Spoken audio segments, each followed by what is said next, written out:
toward the end of your book, What You Don't Learn in Film School, Shane, you have this story. It's a fascinating story where you said you saved a Hollywood studio, what, 50 million? It was about, yeah, and it was for a very large trilogy that they were producing at the time. And what had happened is they had committed to making 3 blockbuster movies, tentpoles over the course of, I think, 5 or 6 years.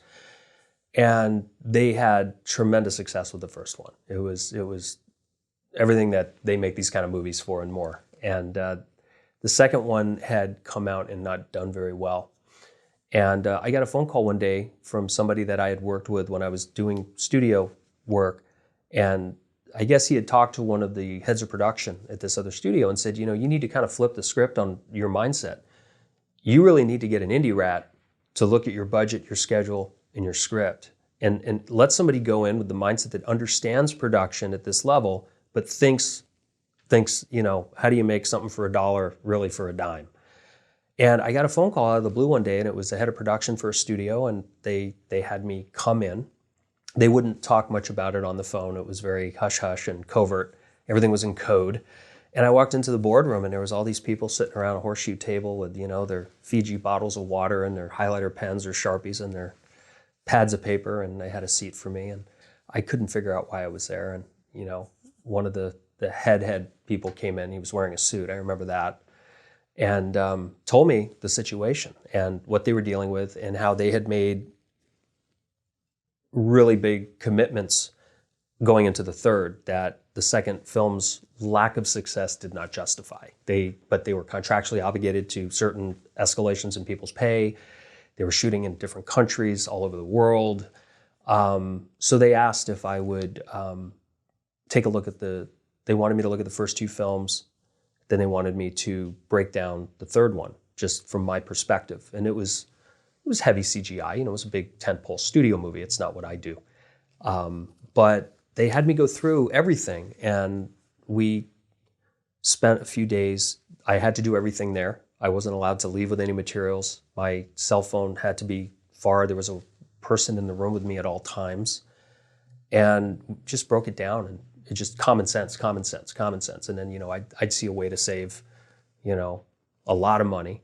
And they would tell me, no, you can't do that because we have this contract in place, or there are these agreements with unions, or, we have to pay these actors these scales. But it was interesting looking at a budget for a film that was, over $200 million.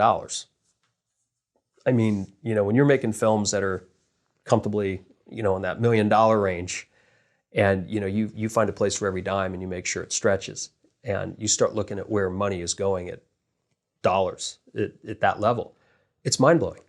The money that's spent, wasted, that'll never see the screen. Perk packages, daily per diems and bonuses and private jets back and forth, hotels that cost a fortune that these actors will be in to just sleep a couple hours, a few hours a night. It's mind-blowing. And so I felt very fortunate to be a part of that process. It reminded me of the difference between being an independent filmmaker and really being embedded with the studio system. And this was at a time when the studios were just spending so much money. And I don't think there was a real checks and balances on where these dollars were going. It was just about give the actors what they need, give the filmmakers what they need. Above the line producers, I think there were 17 of them, 18 of them. That's not including the talent, cinematographers and high-end crew. I mean, there were some really big crew people on this too. I mean, this was a big film. And I think, looking back, that I don't think anything's changed with them. It's no surprise that a studio will gladly spend $200 million to make $20 million. I mean, that's obviously not the goal, but that's kind of the business model for a lot of the studios. A lot of people say, well, 80% of studio films fail. That's true, but what we deem a failure, just because we look at the domestic box office, doesn't mean globally it was a failure. There's a lot of ways that they can still make money on ancillaries and different outlets for their project, or plushies and toys and all the stuff that come with it. But it was an interesting experience, and it really made me appreciate what we do as independent filmmakers, and why I really I think it was an experience like that because I just come off of making Gridiron Gang shortly before and was lining up to do some more studio and network projects. And I remember walking away from that and just saying, you know, sure, who wouldn't want a paycheck like some of these people were getting? Of course, who wouldn't? But when it comes down to getting movies made and loving what you do and who you do it with, and passion for, maybe it's your art, passion for working with the people that you care about, or just wanting to kick a movie out every year or two, it really kind of helped push me into the direction of just saying, you know what, that isn't what I want to pursue. I want to be able to find people that want to go get their hands dirty, stretch a buck, shoot where we're not supposed to shoot with cameras that aren't the newest or the coolest, and go make fun movies that, you know, people may or may not like. It was kind of a life-changing experience for me. I'm glad we saved the studio a lot of money. I mean, I couldn't remember, it was 38 or 52. I haven't read that part of the book in a while. But we saved them a lot of money. I mean, in just common sense money. Where was most of the money being spent that you ended up cutting? Most of the money was, believe it or not, studios spend an outrageous amount of money in post-production on films like that. And they have contracts, they have ways that they're going to put money into something from one account into another. And, you know, that happens when, you know, they'll have 3 edit bays working on one film. That's a walk and talk drama. You know, they can have an apprentice editor setting things up for the assistant editor setting up things for the other editor. And the amount of money they're charging for these kit fees and these bungalow rentals. And, you know, there are union jobs, so those pay scales are what they are unless you're getting an Academy Award winner or a real hot editor. But what I notice is just, I know a lot of editors. I mean, editing's my background. CGI, I've got a lot of people in my life that do that. And when you start budgeting things and you start getting teams of 30, 40, 50 people to do something that you say, you know, you can cut this down. You don't have to go this route. You could go to a different country. You don't have a contract with this country to do post. You can talk to these guys here. They would love your business and probably cut this. Most of these things were done in post and CGI and just kind of reworking perks. I mean, it was even, you know, studios have their private jets. They perk out, you know, and have deals with hotels all over the world, but there's only so many jets to go around. So it even got to the point where we were literally making deals with other private charter services and other people that we knew in the private airline business that were able to help save a lot of money. Because, you know, a flight from LA to New York, people don't realize a private plane flight could cost over 20 grand. It's not a cheap flight. So imagine flying people from LA to other parts of the world and trying to just connect dots with transportation coordinators that weren't going to bruise any egos, but just kind of inform some of the executives on where they could go. And that's what we did. Now, how much money they ended up using on that savings, or you know, how much, whatever the dollar amount was that we saved, I don't know what they ended up spending. I just know on paper, following all their guidelines and rules and their, you know, what they asked, you know, us to adhere to in putting together a new budget, it was pretty substantial. You know, for all I know, they spent more than that, than the original budget. They probably did, but you know, everything checked out. It was doable. And during this meeting, were there certain topics that made them uncomfortable when you said, let's cut this and we'll do this and we'll move this over here? And you could see, ooh, that's probably not going to work for them. There's a lot of looking around. You know, what I found in a system like that is there's a pecking order, there is a hierarchy, and as there is in most business. And a lot of people, when you'd suggest something, you wouldn't get one person saying yes or no. You get a lot of people looking to 1 or 2 different people and then looking to another person, and then it just ends up going to the head of the table anyway.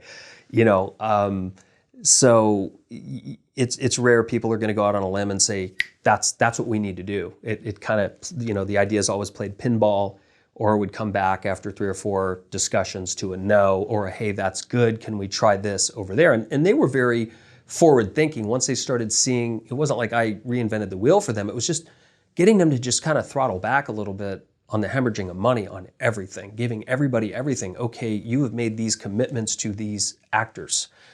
I get that, but they don't need to know what you're spending on these things. These gift perks, these, you know, hotel rooms, or these other perks that go on that these actors are given at films at that level. There's different ways to to still give them what you're contractually obligated to give them and save. And we were getting to the point where we were literally saving $200-300 on every gift basket.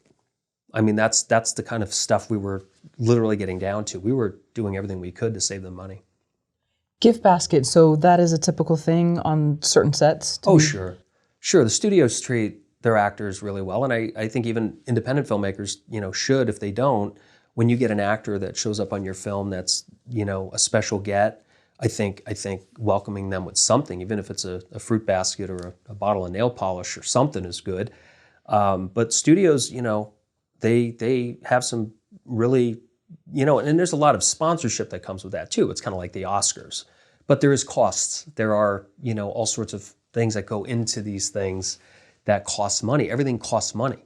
And, when you start going in with the mindset of, okay, instead of just saying you're going to spend $5,000 on every gift basket and it's going to end up costing you $2,500 to $3,500 after you get the free, how do you make them feel equally special for $500 or $600?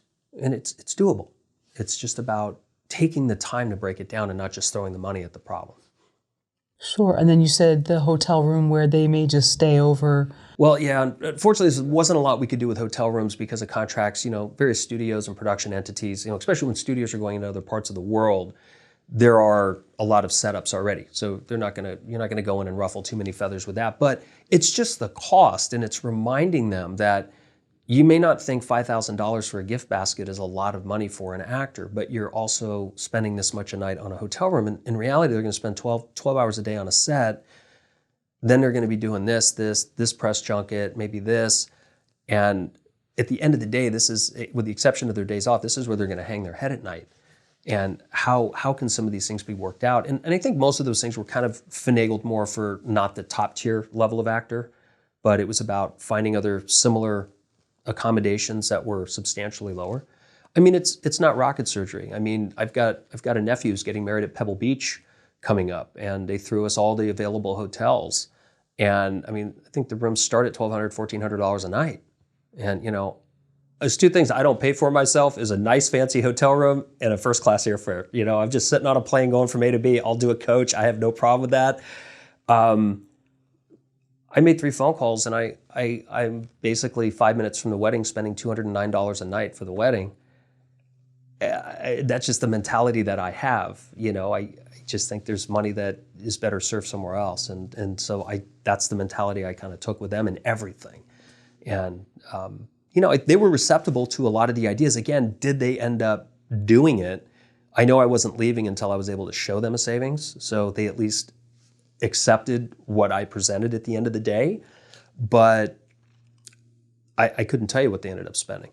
You never know. But I know that they were concerned going in and needed some cuts. So I don't think they just brought me in to have me warm a seat for 3 days. Well, I don't want to blow my street cred here, but what is an indie rat?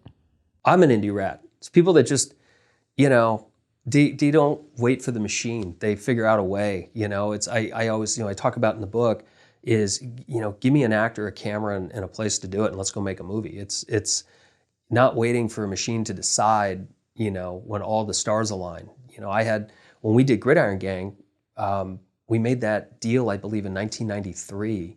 It was the most sought after property in Hollywood. Everybody had bid on it but Paramount. And, hundreds of producers, directors, and actors all wanted to be a part of it. And then it gets to the studio, and it took 2 years to finally go into turnaround. It never got made. And, fast forward to 2006, and I know not every film goes through that, but it's not uncommon. And I had spent some time at a network after doing Gridiron. I was brought on to develop in-house projects for a major network with a writing partner of mine at the time. And we spent, I think, 13 months there talking about a lot of great projects that never got made. And these were passion projects that the network wanted to do. These weren't our ideas. We were brought in to do the passion projects that the high-ups wanted to see get made. And the meetings and the development discussions, and I'll never forget it, the VP of the network brought me into his office one day after our 100th, development meeting on one show. And it was Friday, and he said, "You like scotch?" I said, "I like scotch." And he poured us a scotch. We put our feet up on his coffee table and shot the breeze for a few minutes. And he said, you're a filmmaker, man. You don't belong here. He said, I can see your frustration. He said, you'll always have an open door with me, but I think you need to just go out and make movies. He goes, this isn't how you work. I said, yeah, I just don't understand it. I said, we've been here 13 months. We've gone from this project for 4 months to, oh, that's not cool anymore. Let's jump on this one. Oh, that's not going to fit in today's climate. And then we go to something else. And I said, here we're on round 3 in 13 months and we haven't done anything. I said, my idea is write something that you're excited about, get some friends together and go shoot it. And that's what I do. That's what I believe in. And I think at that point, I had just gotten to, in my life, was where it was about just doing what we wanted to do. And it doesn't agree with everybody, and not everybody likes what I do. And that's not why I don't do it for people to like it. I do it because I need to do it to feel alive. It's, what I need to do. And it's been a lot of fun. And I wouldn't trade those days in doing the studio film or, working with the networks the way I did it. It taught me so much to be able to do what I do today, because I can see it from both sides. I can see it from a creative person who doesn't have a lot of budget to work with, but I also know the end game and when this thing is done, where it has to go, how it has to be exploited around the world, and making sure we check the boxes that, all 54 territories and 172 countries that are out there that buy, there's something in it for everybody. How can the quote-unquote indie rats and the quote-unquote suits harmoniously work together? Because each needs each other. Each needs each other. That is a great question. I wish I had all the answers, and I'd like to think I play well with others. Some of the greatest relationships I've had in this town have been with the suits. And we all have to remember is this is a business at the end of the day. But it's like, let's take something like the car business, which we talked about before. You have the people that actually design the cars that, have jobs designing and engineering. Then you have the people that actually have to be the executives behind the decision to greenlight a car being made. And then you have the car dealerships that are going to acquire the cars, and then you have the salesmen who have to sell them, and then you got the mechanics who have to work on them. Everybody needs each other. It's kind of like on a film set, we have a rule where I don't care if you're the star of the show, if you're a PA, you're all equal to this machine running in harmony. And we all need to show respect for one another. And I think there's always been a little bit of a clash between the suits and the filmmaker. But I think if people can get on the same page, and I think if the executives would trust the artists that they're giving their money to or distributing, I think if you fall in love with an idea, you fall in love with a script or a filmmaker's vision from a previous film, you need to decide, I either trust this person to run with it or I don't. And I think when you get too many cooks in the kitchen, I think it stifles the creativity. I know I've been involved with some pretty big projects where the suits and the artists couldn't ever get along. It got very, very intense. It got explosive at times, even on sets, where a studio exec will show up not happy with a director for a style they're shooting in, or unhappy because a DP is moving the camera too much, and the tempers that flare on set in front of everybody. I mean, we are in an industry of children, whether we like it or not. And I just don't think it needs to be that way. And I think communication's key. It's not just, okay, we believe in you, you're getting paid, go shoot this movie. And then we look at dailies and we tell you what we like and don't like. And when you start doing that to an artist, it really, the hair on the back of their neck goes up. I've seen it time and time again.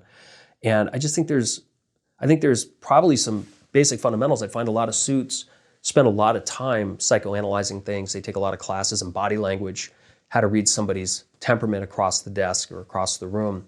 And I don't think they've been taught, or maybe there isn't a class, maybe we need to make this the next book, is basically how to understand the inner workings of an artist and what those buttons are in their life that can make them, because once that trust has been broken, or once that communication has been derailed, I don't think it's something that can come back. Do they do the steeple? With the hands? I mean, a lot of this, a lot of talking like this. Thinking, am I doing that right now? No, I'm just thinking of like, any good movie with an executive or something, you'll have the steeple and they'll be thinking. Watch Phil Joanno's film Entropy. I think it's a brilliant film. Phil's a friend. He directed Gridiron Gang. Phil, it's no secret, Phil punched out a studio executive in front of 300 people on a set of Heaven's Prisoner. And I think it was Heaven's Prisoner he did. It was the Alec Baldwin film. and you watch what builds to that point. And a lot of people don't believe that actually happened. I can assure you it did.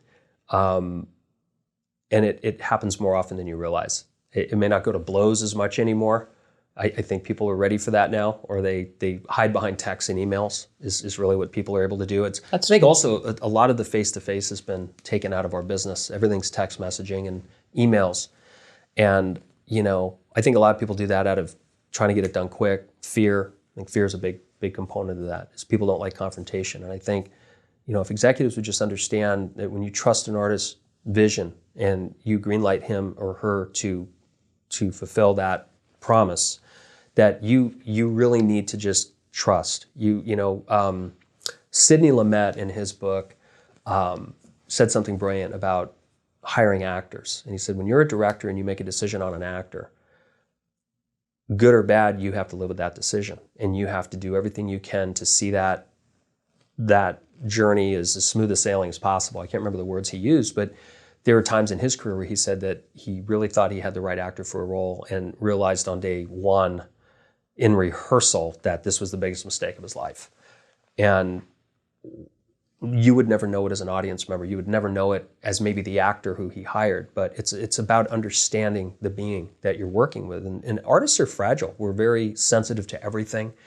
We take everything personally. If somebody doesn't like a cut or somebody doesn't like, the theme of something or the style, it's a personal attack. It's never separated.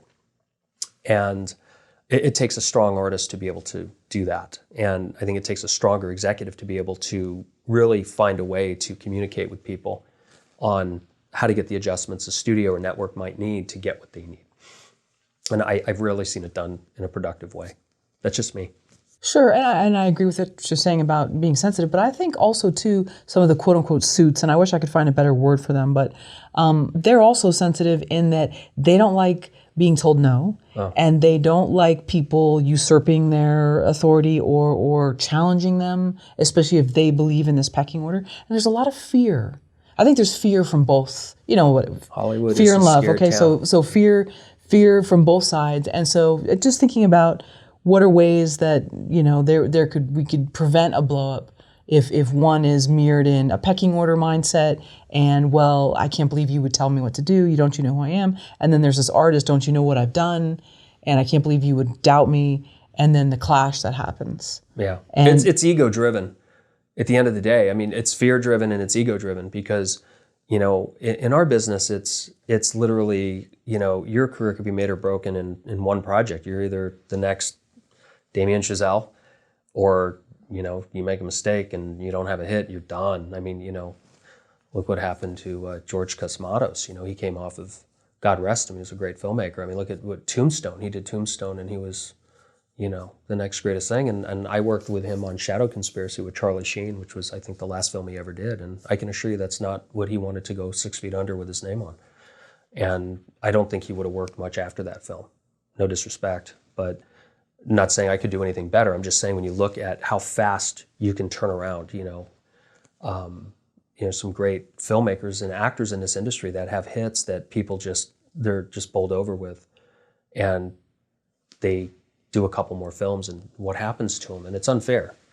One of my favorite filmmakers of all time is Mike Figgis. I mean, I admire him because here's a guy who writes, directs, produces, edits, composes, caters, probably cleans the latrine.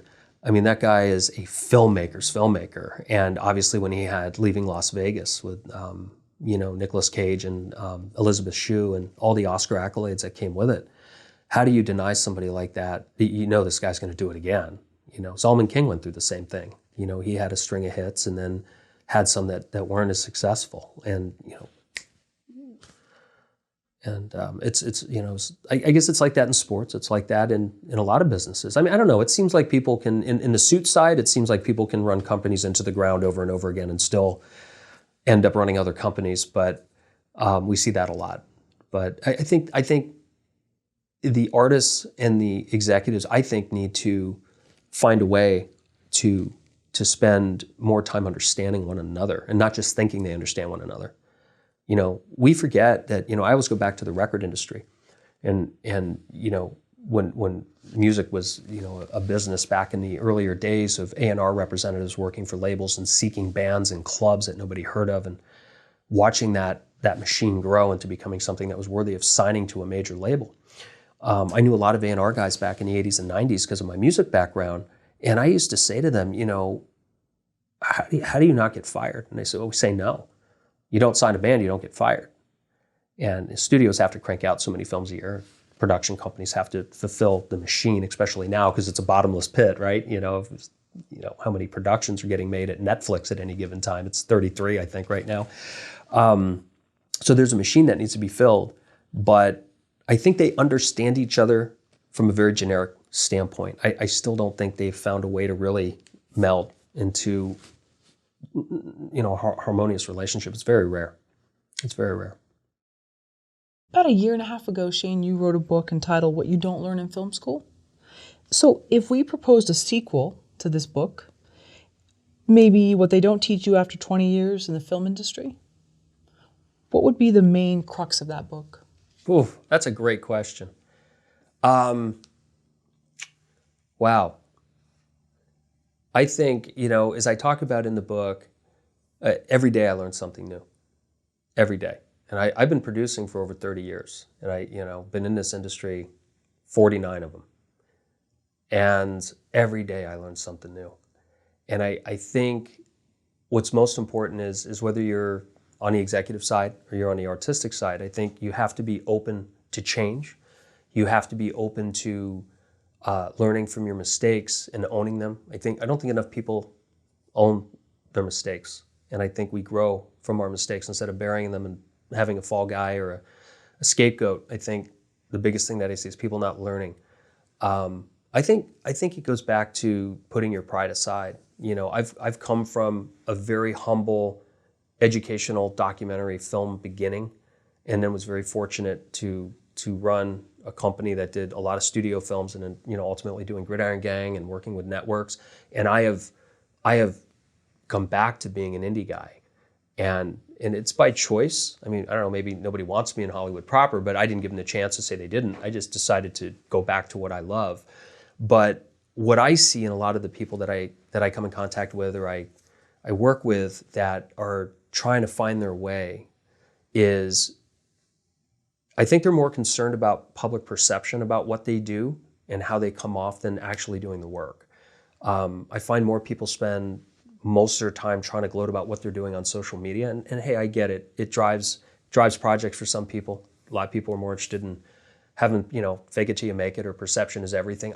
I get that. I don't endorse it, but I understand it. And I think what I find interesting is there's some of these filmmakers that I personally know will absorb a lot of information, whether it's from me or other people that you've had on Film Courage, or other filmmakers that they know that have been through the good, the bad, and the ugly. And they love taking the meetings, but they don't apply it. And I'm just as guilty of it. I'm not saying that I have all the answers, because I clearly don't. But one thing I don't do is I learned a saying when I was in high school, is that even a dumb dog doesn't lick a hot stove twice. I try not to do that in what I do. I try to learn and make the next better, even if it's just from a production standpoint. Last time we were together, I was getting ready to do a film in the heat of COVID. We shot that in October, November, and December of last year in 2020, when other projects were getting shut down. We took over 400 COVID tests. We didn't have one positive.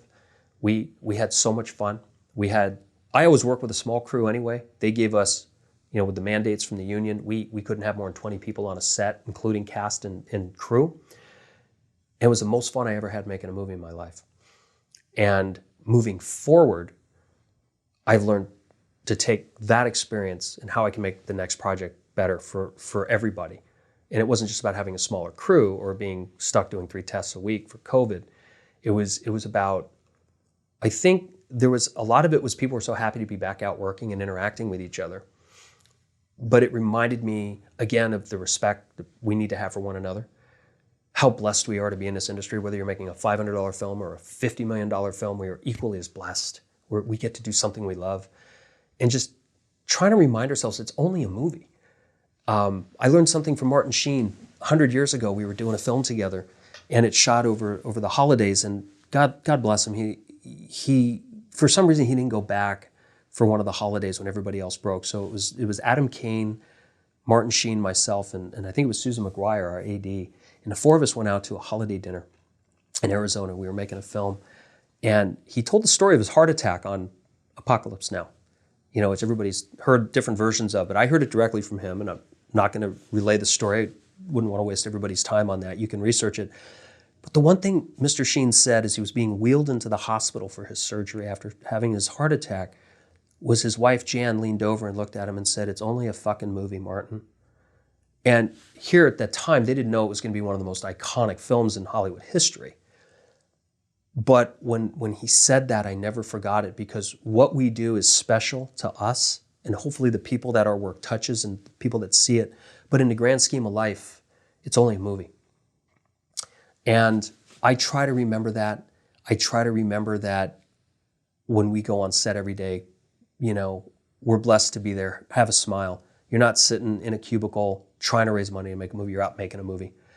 And again, it's just, I think the next book, going back to your question of an hour and a half ago, Karen, I think it's bringing a sense of joy and feeling blessed regardless of what it is you're doing. We all want to do bigger, better things at a bigger scale and get paid more for it, but it's not about that. Be in the moment, love the moment, and realize that, you know, people only go to the moon once usually. I don't think there's many people that have been to the moon twice. And I look at every opportunity to shoot a film as going to the moon.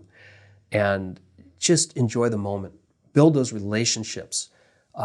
Treat people the way you want to be treated, because the day's going to come where that PA on your set is going to be the guy running HBO or, you know, 3 Arts Entertainment or something. And you know, it's mind-blowing how, going back to what we talked about with suits and artists, it's the way people treat each other, especially in this business. It's not always favorable. And I know I'm not perfect, and I've raised my voice and been upset with people, and I'd like to think I go back and make it right.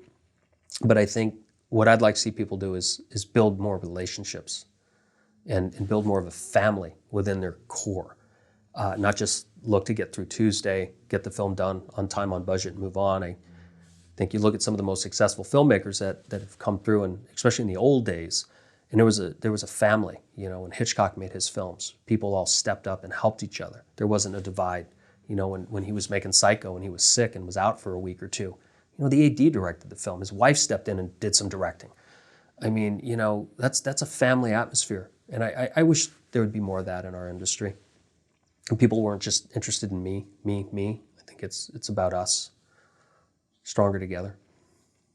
Do you think too, so if we took the first book, film school, and everyone's about going out there making their mark, and when you're younger, it's definitely more about competition and wanting to prove yourself, and then maybe life has different knocks and different things happen, and it becomes more about meaning.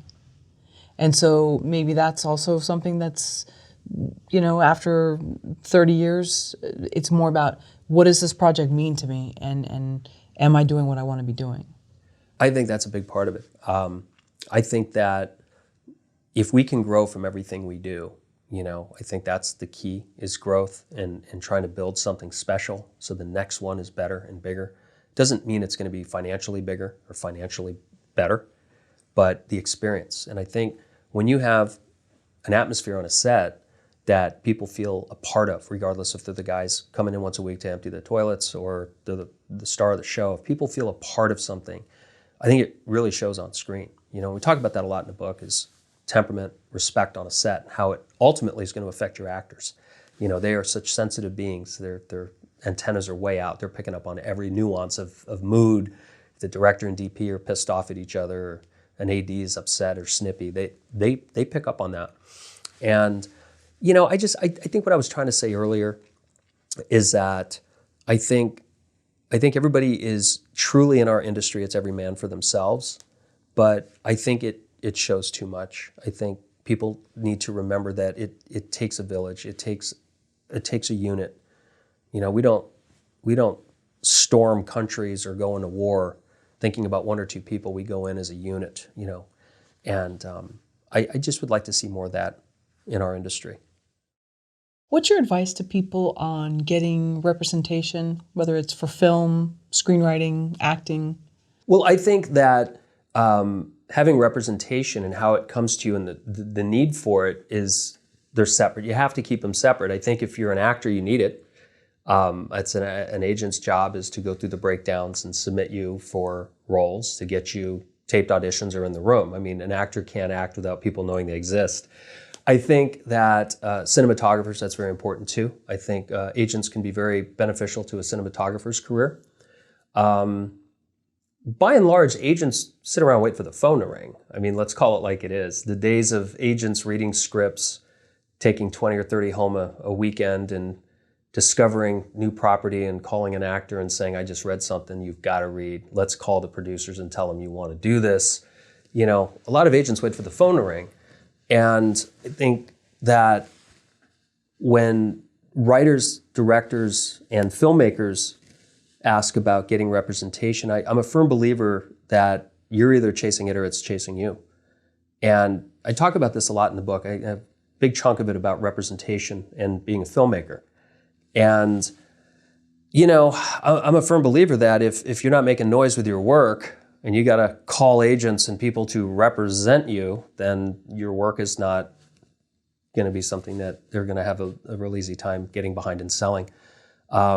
And I know that's very harsh to say. Look, I've been through 100 agents and managers, and I've never gotten a job from one, not one.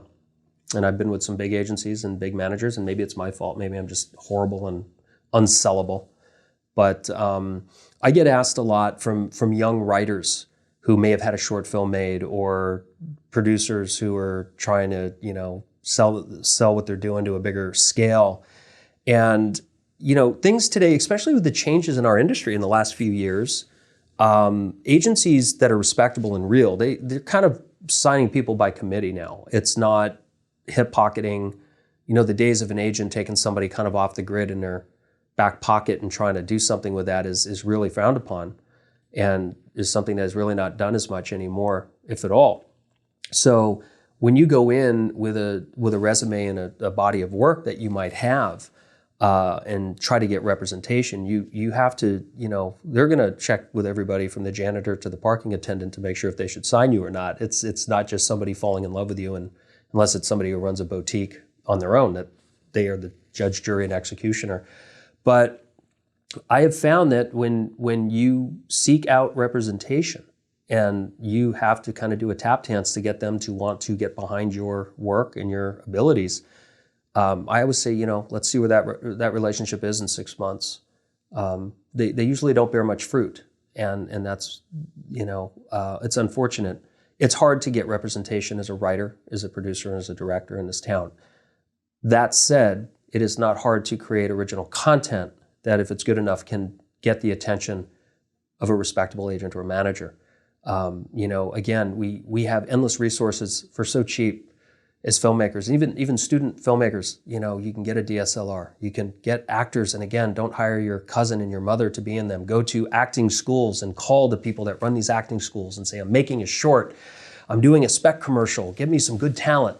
There are people out there that actually know how to act that you can get, and put stuff together. If you know, if your hurdle is, well, I can't get anything done because I can't get any money, or I can't get anything done because nobody's behind me, then you have to create the content. And if you don't have the content created, how are people going to know if you're worthy of being represented or not? I'm not trying to discourage anybody from trying to get representation, and I'm sure there are those wonderful relationships where the artist has banged down the door enough times and the agent finally said, okay, I'll rep you, and it's gone well. There are those exceptions, but by and large, the majority of the time, you know, first-time writers, and I say first-time writers as I finished a screenplay or I have a book on Amazon, where's my agent? It doesn't work that way. And if it does, you know, let's see how that went after 6 months. I just don't think that when you have to try to convince somebody to represent you, that's a passion. I think when a true agent or manager gets behind somebody, I think they have to be passionate about them. I think they have to be, they're working for the artist, and they only get paid on commission. And who are they going to spend their days banging down the doors for? You know, and if you're an actor, I really believe you need an agent. But talking about the filmmaker side, it's tough to get representation. And I often tell filmmakers, don't spin your wheels and burn your calories trying to get an agent. Just the amount of time you're trying to burn the phones to find an agent, you should be shooting something that's going to make an agent say, holy shit, I saw this on YouTube. I saw this on, Vimeo. I saw this at a film festival. Or at least if you are going to bang on those doors, you should have 3 or 4 short films or something. I know a very successful commercial director who's been at the top of the game for many years. And I asked him once, I said, how did you get in the game? You didn't come from film school. You didn't have parents that could, he said, hey man, I got a camera. I got friends who could act. I got guys who can hold sound. And I knew how to direct. I knew how to cut. And I went out and I started doing spec commercials. Like he did Doritos, Coca-Cola, Pepsi. He would just grab product and do these incredible, how like Doritos would have these contests where, create your own campaign and maybe we'll use it. He would just do that for everything. He would do cars. Like if his mom got a new BMW, Mom, let me make a car commercial for BMW. And this guy had like 20 or 30 commercials and they all looked like really big commercials. And he was able to go in and say, this is what I can do. This is who you're representing. Keep in mind, when you go to an agent, they need content to sell you because they're going to make phone calls or emails on your behalf. And the decision makers are going to say, great, let me see their work. And if you don't have work, the agent's job, you're kind of kneecapping the agent going in because they're going to come to you and say, you got to get me content. And it can't be looked at as a chicken or egg type thing. That's an excuse. The filmmaker, the artist has to get out there and create the content. Now, if you're a writer, I'm a firm believer that you may excel or be passionate about writing one thing. I think it's important if you're unknown to really stretch and try to get 3 or 4 spec scripts done in different genres, because there are companies that are just making thrillers that may read your script that an agent can take to somebody like Mar Vista and say, hey, you're doing a bunch of stuff for Lifetime. Look at this. If the agent can get it in the room, it'll get a look. But there's also companies that only do horror. There's companies like Hallmark that only do romantic comedies or whatever those things are called. And if you're a writer that's looking to get representation, the agent is going to want and need as much ammunition as possible. You have to make their job easy. And if you give them 3 or 4 different, a palette of different things, they're going to be able to circulate 3 or 4 different scripts and maybe 15 or 20 different companies. Think about what the odds have just come of you not only getting somebody in your corner to represent you, but getting seen and getting a reputation. A wonderful woman I met a year and a half ago at a webinar, right when COVID started. Brilliant writer. She writes these beautiful romantic little, films that are just Hallmark. And she got a script read and she got a green light and she got the film produced, and now she's a working writer. And we talked about it and she was like, oh my God, I got genres in everything. This woman was pushing a genre, but when it came time to getting looked at and getting representation, she had a whole plethora of stuff to give to them and say, look, I can write anything. And that's what she's doing now. And you have to, I think too many of us sit around and wait for the phone to ring or the door to get knocked on or somebody to know somebody. You have to be so proactive on creating content to get people excited about what you do. I go back to, we talk about films like Napoleon Dynamite started as a short, Saw was a short, Sling Blade was a short, there's so many of those films, even Whiplash was a short. They obviously did something right to get the attention and get these things made into major motion pictures. That hasn't changed. People forget that those 4 great films started from humble beginnings. I mean, Napoleon Dynamite, the short, was in black and white, for crying out loud. I mean, it's horrible, but it was great. But it was so bad it was good, right? But that's how we have to think as filmmakers. James Wan did it brilliantly with his short for Saw. I mean, I encourage everybody, go on YouTube, find these films. They're all there.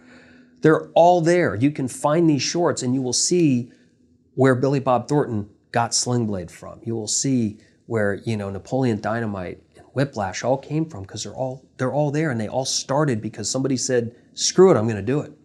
And that's what I tell people they need to do. So maybe we are too much in this mindset of like, I need to have my people do it. Oh wait, I don't have people. I need to get people. I need to get people. I'm not successful until I have people. And we're not willing to say, wait a minute, I'm not there yet? A lot of people have a hard time saying I'm not there yet. And that's a really good point, Karen. We all have to be able to say we're not there yet and truly identify and accept when we're not and get over that next hump. I mean, I deal with a lot of actors that, when we do workshops and do acting class, work, and it's also, I need a team. You need a team for what? You've had an agent for 2 years. You go out on 15 auditions a week. You're not booking. You need to better the craft. Did you ever think maybe you're just not good in a room? Did you ever think maybe you need to study better, and look at the reel, and half the time they're not off book and they've had the work for 3 days and you're reading one scene. You're not off book yet. These are the kind of things that really will impact an actor from getting past an audition. And it's very hard for artists. We are so myopic. We are so self-centered anyway. It's in our nature. We're very selfish people, but when it comes to getting to the next level, it's very, very rare that somebody can look and say, it's me. I need to get off my butt and create content. I need to get into acting class 2 or 3 nights a week. I need to go take a class in basic lighting if I really want to be a cinematographer or a director. I need to understand lenses. I need to, I tell everybody who wants to write, produce, direct, and get in the edit bay. That's where you're going to learn it more than anything, because you're going to see, you're going to fix other people's mistakes. You're going to learn what ends up on a cutting room floor. You're going to realize the amount of time you waste on a set. And what that'll do is it'll better you when you make your short films, and it'll better you when writing scripts. I mean, it's amazing how many writers have never been in the edit bay. I think that's the most important place. There are 3 scripts. There's the one you write, the one that's shot, and the one that's cut. And if you can bridge the gap between the one that's written and the one that's released, boy, it's a helpful tool. And I know writers are going to bash me for saying that, but get your butt in the edit bay and realize what you write and how it affects, production costs and, putting a certain amount of characters in a certain scene. And you got to remember, you got to cover all that, get multiple takes on every actor, and what that does to production. There's a lot of good, we talk about this in other webinars I've done, and, the writer needs to understand a production mindset, because there are some great scripts out there that don't get read past 20 or 30 pages, and it's because they don't understand it from a producerial view, where you really have to think about when you write a script. You can say, well, it shouldn't be that expensive. It just takes place in a flat in New York, and well, okay, how many people are in it? How many different locations? What is your logistics here? And you have to think of who you're going after realistically to produce it, and does it fit in what they're doing? It's about finding that connection with a producer with your written word, but also kind of going back to what you said, making an agent's job easier. If you have an agent that isn't WME or CAA level, that's not going to kick down doors and get you to every studio. You got to realize the level of the agent or manager you're working with and where they have the ability to get you. Now, if you are able to work with somebody and somebody is showing interest in working with you, I think it's very important you have that talk early on. Is what is your ability to get me through the door? What are the studios, networks, production shingles, whatever they call them? Where can you get my stuff read? So that artist, that writer can understand, okay, this manager can only get me in a Hallmark. So they need to start thinking about, okay, let me get the stuff together for you that's going to give you the path of least resistance. Start getting my stuff to you that you can go to Hallmark with. Or is it Lifetime? Let me get you some thrillers. Let me get you some, husband came out of jail, wants to see his kid scripts. Let me give you some of those. And that's important. It's not just about being a good writer. It's about finding a match and finding out who your potential representatives have the ability or juice to get to. So the work that you submit to them, it resonates with the people that it's ultimately going to get read by. Because if you have a great script and the people that are reading it have no business making a film like that or no interest in making a story like that, it doesn't matter. It's just wasted time. What if someone says, though, that I'm not a DIY person like that? I want my, I'm kind of grew up with staff and different things, so I need to have my people do this. Well, if you've grown up with staff, you should be able to write checks. So write your check and go make a movie. I mean, that's fine. I mean, I'm sorry. But yeah, I think you're in the wrong business. I mean, it's very rare that somebody can sit in a basement and just crank out scripts, and the day is going to come where that script is read by, the right agent or the right assistant to an actor. And I mean, there's always the lottery. I mean, people win the lottery. It's true. I think the odds are about the same. But I think you need to, if you're not DIY and you need people and you need a staff, then what I think you need to do is find other people that are needing a staff, but one of them has a camera, and one of them is an actor, and one of them may be an editor, and work together. We talked earlier about people working together and building something special, and building a team, everybody having a common goal, to get to the next level. And that's what I tell a lot of writers. I said, the cool thing about being a writer is you don't need anybody to tell you to go to work. You really have the only job in this industry that you may not get paid yet or at all, but nobody can tell you you can't work right now. You have the ability to roll out of bed, turn on a light at 2 a.m. and write. And that's a beautiful thing, because an actor is not going to be able to get in front of a camera and tap dance unless there's a script. Director doesn't have anything to direct unless there's a script. There's nothing to produce without a script. The writers are essential. It's so important. It's an incredible position to be in. If you're not able to be a writer, producer, director, editor, or filmmaker, and all your focus is on writing, then you need to get out more, and you need to find people of like mind that have those skill sets or the materials to get your product seen. It's not gonna, sitting in a PDF on an external hard drive or somewhere on your computer is not going to get it made. It's about getting it with people. And I'm very big, a lot of people like to talk about pitch decks and proof of concept. Some of the most impressive things I've seen are when people go out and shoot a scene or 2 or 3. To me, that's a real pitch deck. That's a proof of concept. I don't want to see papers and comps and actors you're never going to acquire on your proof of, your pitch deck.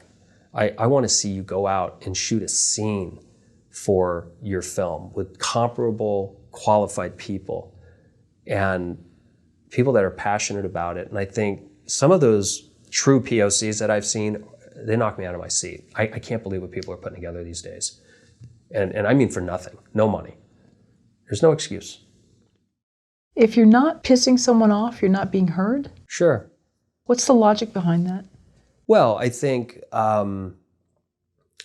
that as artists, I think we're all looking for our voice. I think we're all looking to turn heads. And if you kind of just fall into the norm and you just kind of do what everybody thinks you should do, you're not gonna get the attention you deserve. You think about the films that have truly been game changers, or the songs, or the other works of art. And it's because people weren't afraid to think outside of the box or think left of left. And change scares people. We talked earlier about fear, especially with the executives in this industry. And I just think that, if we're coming off of time where there's been so much hatred passed back and forth, especially on social media, between different sides of the fence, right? And at the end of the day, we're all humans. We need to unite.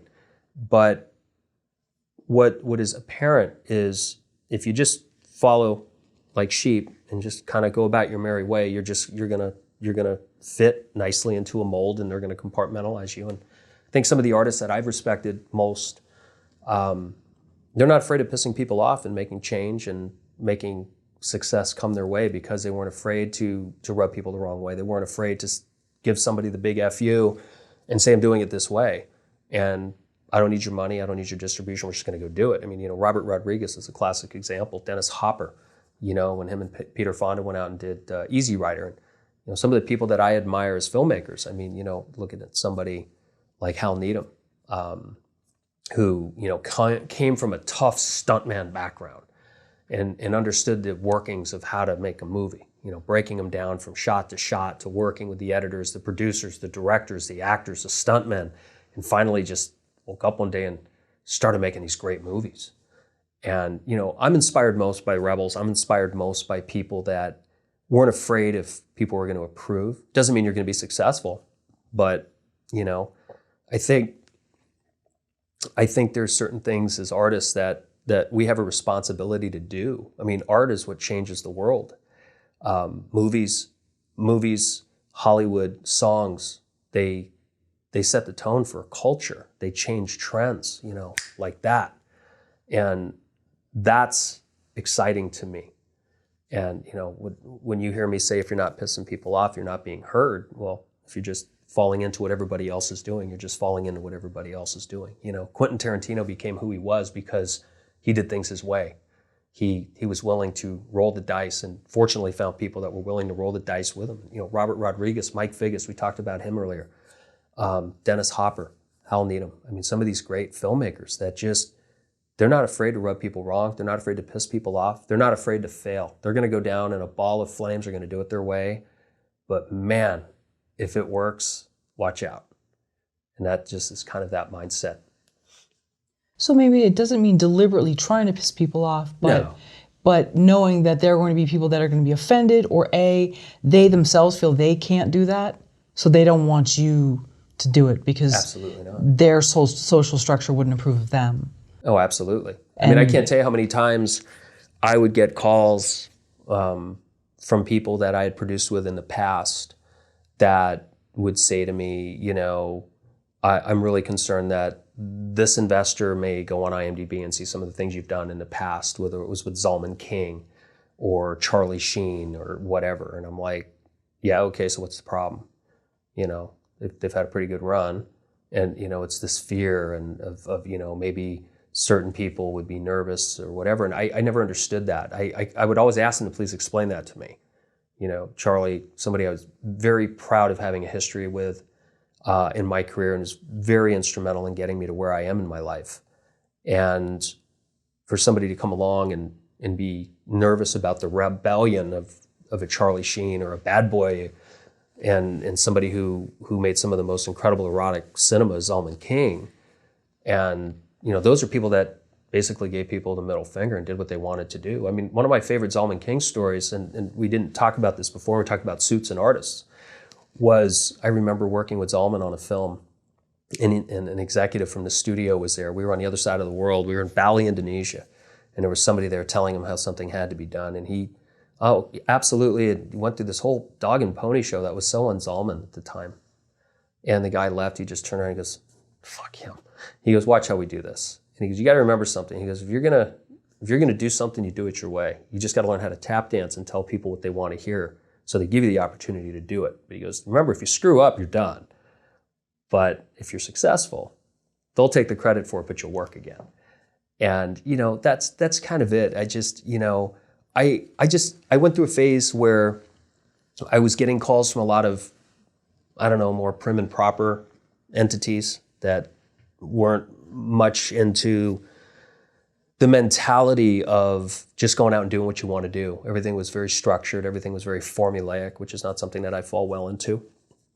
And I just found that there was a lot of things that they were trying to reshape, curb, or, you know, kind of protect from certain people they were involved with knowing. It's like, well, you know, there is something called the internet. It's all out there, you know.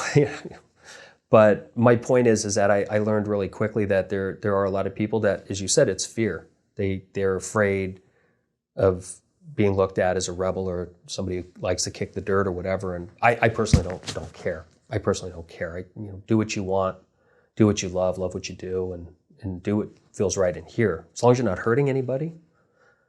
And if it pisses people off, say la vie. Oh, well, good. I'm glad I got some free rent in your head. You think people are scared of that personality type because it can't be controlled? I think I think it's not about trying to be rebellious or being controlled. I think, yeah, there's a lot of people that want to try to conform you, especially as artists, into what they want you to be or what their end game is. I think there's so many intricate parts in filmmaking. You know, there are people that bridge the money together with the product, and then the product with the artist, and then the artist with the output. And there's so many people that have to be kept happy. And again, it goes back to, I think, executives and artists being able to learn how to communicate better lines of communication and understanding each other better. But I think that there is a lot of fear, and we've been fortunate in working with people in our circle that the decision makers that come at our end, who are the ones writing our checks, they love what we do, they get what we do, and they trust us. And they say, we're doing this because we believe in you, and we're doing this because we like what you do and what you represent, so go do it. And it doesn't matter if they're giving you $5 for a film or $5 million for a film. It's just about working with people who understand you. And if you're a true artist and there are things that you want to express, or there's things that you want to experiment with, I think you need to respect yourself enough to do that. I'm all for doing work to get paid. You know, that we've all been works for hire, things that we wouldn't put on our resume, or maybe things that we're not excited about. There's nothing wrong. Go work. Every time you work, you're going to learn. Every time you get another credit, you'll put some groceries away in the cupboards and you get to eat and it's fun. You get to pay rent, all that fun stuff. But I think you also have to remember to allow yourself that freedom and to be able to do that. And I think, there's a lot of people that are afraid. I know I was working with somebody in the past that was working with some entities that were not exciting to me. And there was a concern about what I represented as a filmmaker, what my attitude is in making the films that I want to make, and where they were thriving in other networks and other outlets that were like oil and water. And I finally got to the point, I was like, you got to pick a side. You're either gonna do what I do, or you're gonna keep doing that, which, no disrespect, that's cool, it pays your bills. But if you're gonna come here, you're not gonna stifle what I do, hoping that these other entities are not offended because you're affiliated with me. I don't embarrass anybody. I'm not gonna, kill puppies or beat children. But there is certain types of mentalities, mindsets, and content that we make that may not fit on the family channel. And that's just not the kind of content I want to make. So I think there's a lot of people who try to stifle and try to conform artists into being what they want them to be for the wrong reasons. And that's to me is, that can be very dangerous for the artist. Did you watch The Queen's Gambit? I actually did. I was afraid you were going to ask me if I saw something which I didn't see.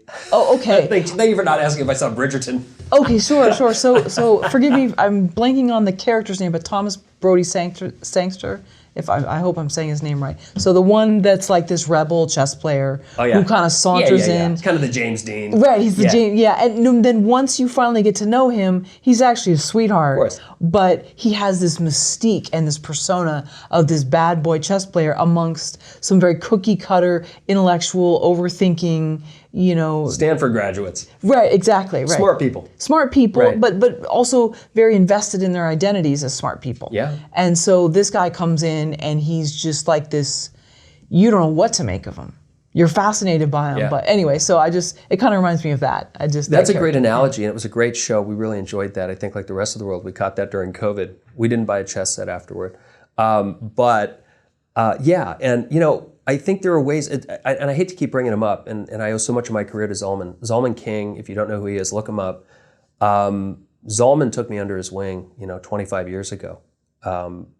And I learned more from my years with Zalman than anybody. And Zalman was a true rebel. I mean, he was a Golden Globe nominated actor turned writer who wrote, 9.5 Weeks with his wife, and went on to direct some of the most incredible cinema. And nobody told a story through a lens like Zalman. Nobody could. And the careers he launched and discovered are endless, whether you talk about Mickey Rourke or Kim Basinger or, David Duchovny, and just the list goes on and on and on. And my point is, Zalman had a relationship. His partner was a man who I still am very close to by the name of David Saunders. David was running one of the sub-studios under Sony when Peter Gruber was there. And Zalman and this suit became friends. And they wound up creating Red Shoe Diaries and launching Showtime. And that was really their first series. And built an empire on this incredible series starring a guy that nobody knew about called David Duchovny. That, just opened the letters and read them to his dog usually, and made these incredible women-empowering erotic cinema. And the relationship that I most admired of all the relationships I've known in Hollywood was Zalman and David. And just talk about Mutt and Jeff, apples and Ford trucks, yin and yang.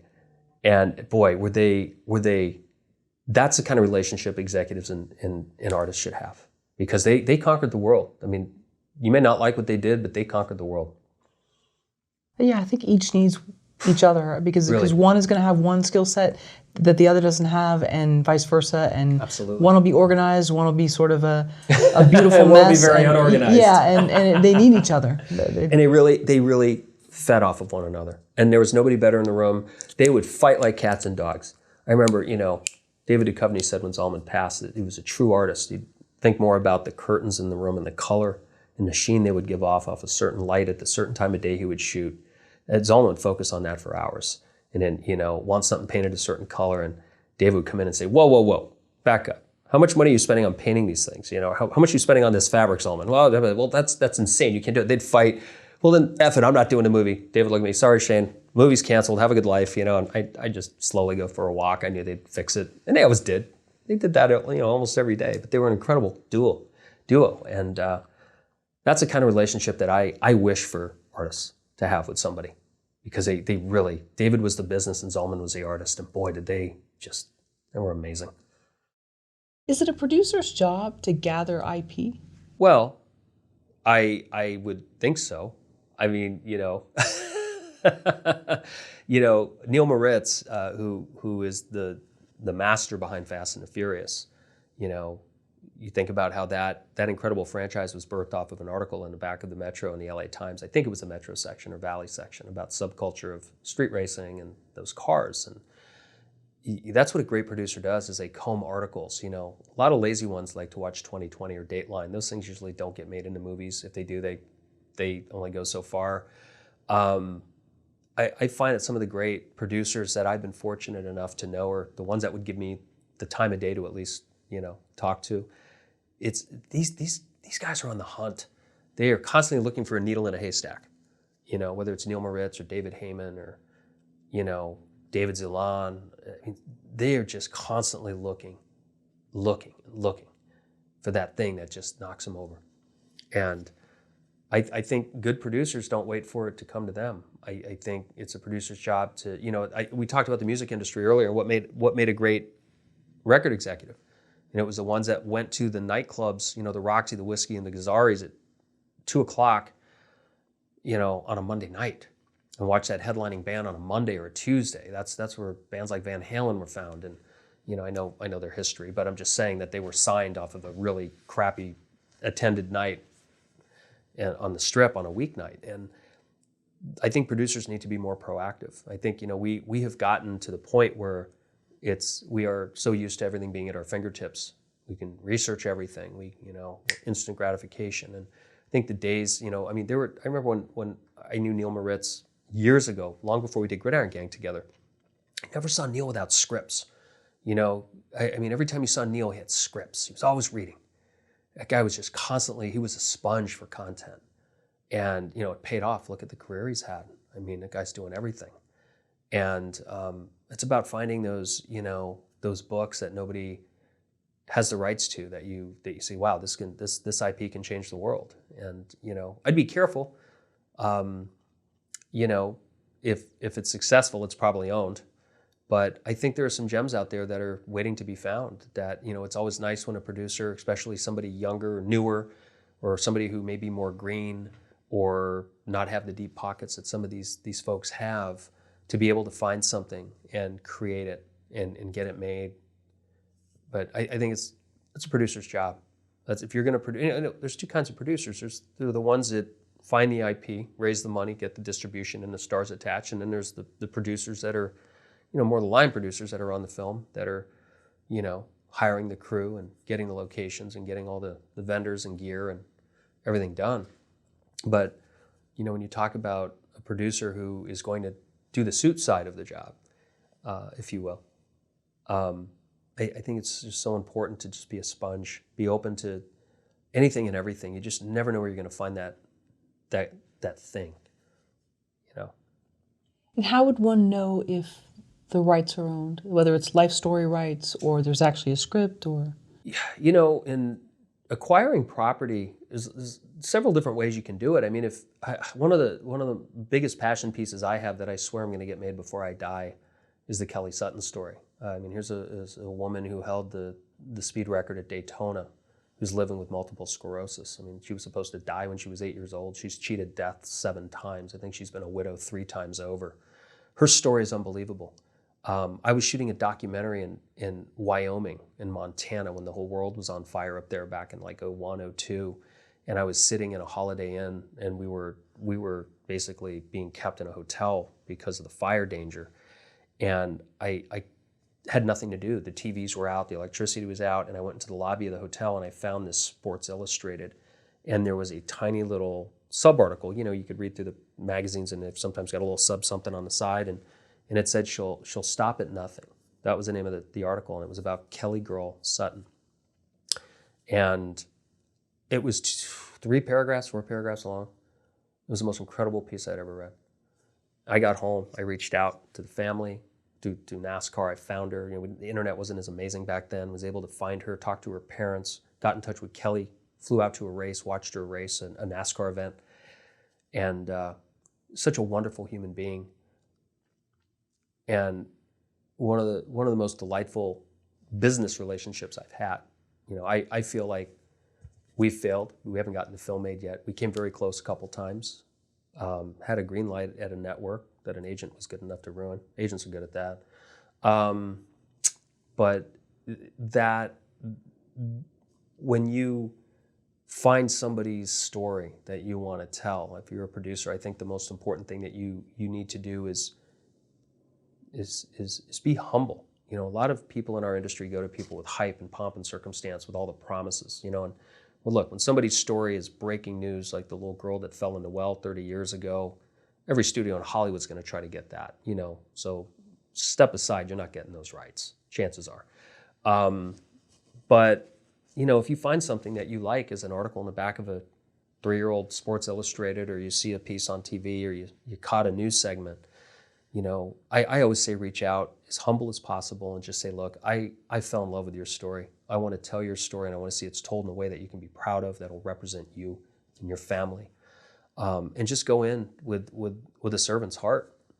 I've been fortunate to own a lot of intellectual properties of life rights, whether it was the Rick and Dickie Hoyt story, or the Gridiron Gang. That's one that we had. It's about being kind. It's about being gentle. It's not about selling the hype. A lot of people go into those things not realizing that the people that they're approaching are not Hollywood people. So they're very off-put by our energy often, whether we call it passion or pomp and circumstance or just a bunch of bullshit, I don't know, but we tend to go in on 10. And a lot of these people have often just gone through a pretty dramatic situation in their life, or a pretty extraordinary situation. They're being courted by all sorts of people, or getting all sorts of press that they're not used to. And I think, it's important to remember that these people are not of our world in business. There are ways to try to penetrate their world and not be, intrusive. Great way to get IP, though. Is to scour articles. Articles, datelines, 2020s. You get to a point, though, where a lot of executives will start hearing things and they'll say, it sounds like a Dateline. It sounds like a 2020 story. Things are probably better served there. But there are some remarkable stories that come out of them. There really are. I mean, I fell in love with the Bruce Murakami story. I don't know if anybody remembers that, where poor gentleman was, his wife and 2 children got into a minivan and went to the store, and they were T-boned by a street racer, killed the wife and 2 kids. And the kid was going to go to prison, and Bruce stepped in and asked for mercy from the court. And it was the ultimate story of compassion and trying to change a life. Instead of sending a 16-year-old kid to prison for 10 years, I'm going to take this kid under my wing. And I saw it on Dateline or 2020, like 20 years ago. Bruce flew out, met with him, and I really liked Bruce a lot, but he was also being courted by everybody else. Film ended up getting made, I think, with Dean Cain and Lifetime or something. But it was one of those things you knew it was going to get made. It's interesting. But it's just about, you're basically pitching. You, as a filmmaker, we talk about writers going into the room and pitching. And you may not be a writer if you're a producer, but you have to meet the family or the survivors, people that have gone through some extraordinary circumstances, and try to pitch them on feeling comfortable with you. I mean, you're selling them on you and your game plan and your tone and temperament. When did you realize you had to transition away from screenwriting? I was horrible at it. I mean, it wasn't, I just, I worked as a screenwriter for a number of years. I was very fortunate. I was more passionate about being on set and working with people. I'm a people person at the end of the day. It's one of my many faults. And when you're a writer, you're isolated, you're locked up. And you're that way too as an editor, which I still get stuck doing.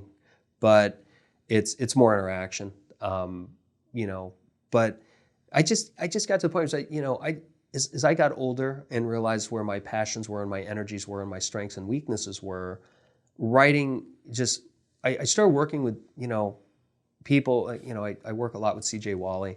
I just when I read his work, it made me want to make movies again. I was done, I was ready to be done, do the book, go teach. I had a teaching opportunity at a university to come in, and I read a script that CJ wrote, and I said, this guy makes me want to keep making movies. And I realized that this guy can tell the kind of stories I want to tell, and we collaborated really well together. And, it's exciting when you read somebody's work that inspires you to keep going, because I was tired. I had been beating a bag a long time and kind of thought, I've been very fortunate. I've been very blessed. I made my mark, good, bad, or indifferent. I made a mark. It may have been a stain in some people's eyes, but I made one. And I wanted to teach and inspire and encourage the next generation. And I just felt that the amount of time it took to write, and it wasn't allowing me to make a film a year or 2 films a year the way I wanted to.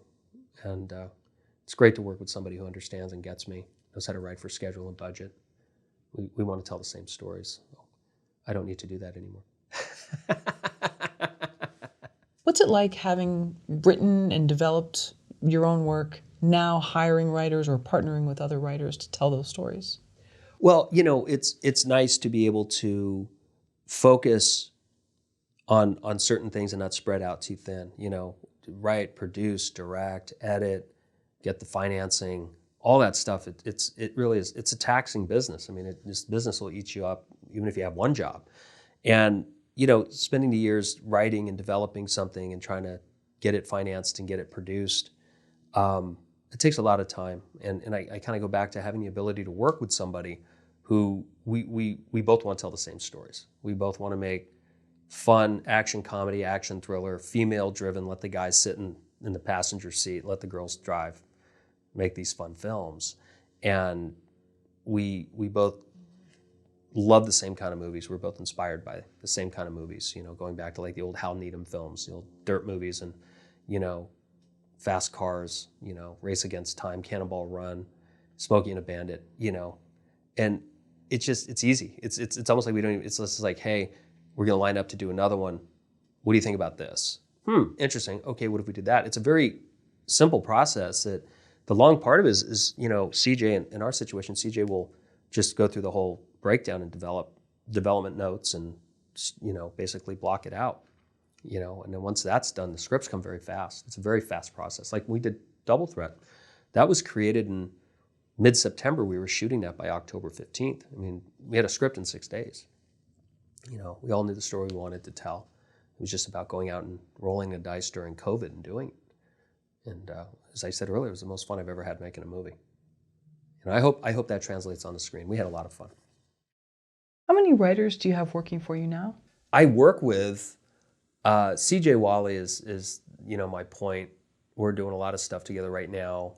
I'm a big fan of W.T. Smith's work. We've done some specs together over the years. I think he's such a brilliant writer. He's poetic in every breath, and every space between a word is just it's magic. He's a brilliant writer. Nicole Fairbrother is a writer that I was fortunate enough to find. She's up in Canada. She's a lovely writer. I'm a big fan of her work. I hope to do stuff with her someday. But right now I'm primarily working with CJ because we have a slate of projects that we're doing that we have a commitment on that we have to do. And it's exciting, it's fun. How many years have you worked with the same writers? Well, I've worked with W.T. Smith off and on for like 10 years. We've collaborated. He's done some amazing work. And I've worked with CJ now. I think we're hitting year 4, 3 or 4. I see working with writers as like a marriage.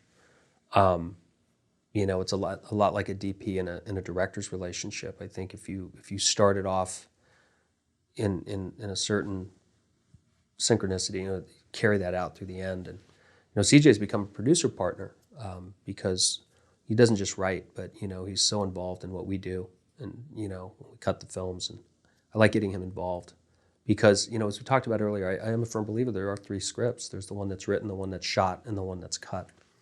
And we get, every time we get closer and closer to writing a cut film.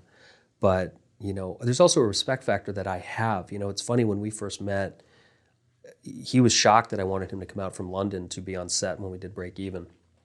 Like, why wouldn't the writer be there?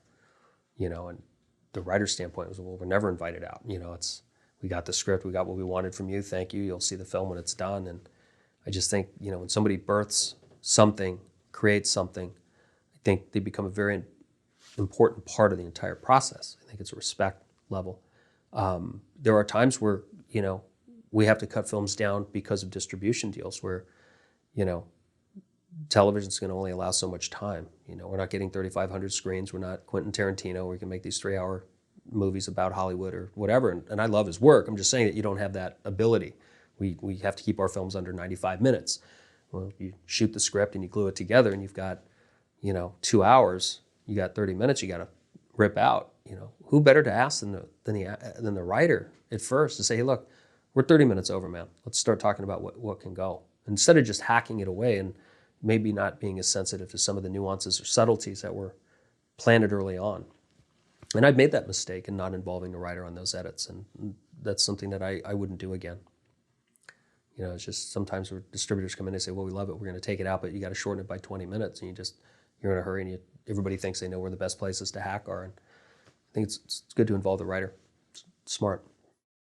We understand your strategy is to develop a log line and a synopsis. And will you try to pitch investors first or the distributors? You're asking me personally. I often will come up, for me, a title is important. I get stuck in the mud without a cool title. My movies may suck, but our titles are cool. And I need that. That gives me some fuel. We know the stories we want to tell. And synopsis is, we come up with an idea. What's our idea? What's the story? And that inspires it. And we just start, who are the players? Who are the protagonists, antagonists? Who are the, what's the hero's journey? What are their pitfalls and hurdles going to be? What's the ticking time bomb? What's gnawing at them? And then we go through it and, break it down and start doing our development notes. And what I get excited about it, I call our investors and I say, we're ready. We're ready to go, and we know the story we want to tell. And usually it's just a paragraph that they want from us. That's at least in our situation, that's what we do. We get to do what we want to do. We're very fortunate.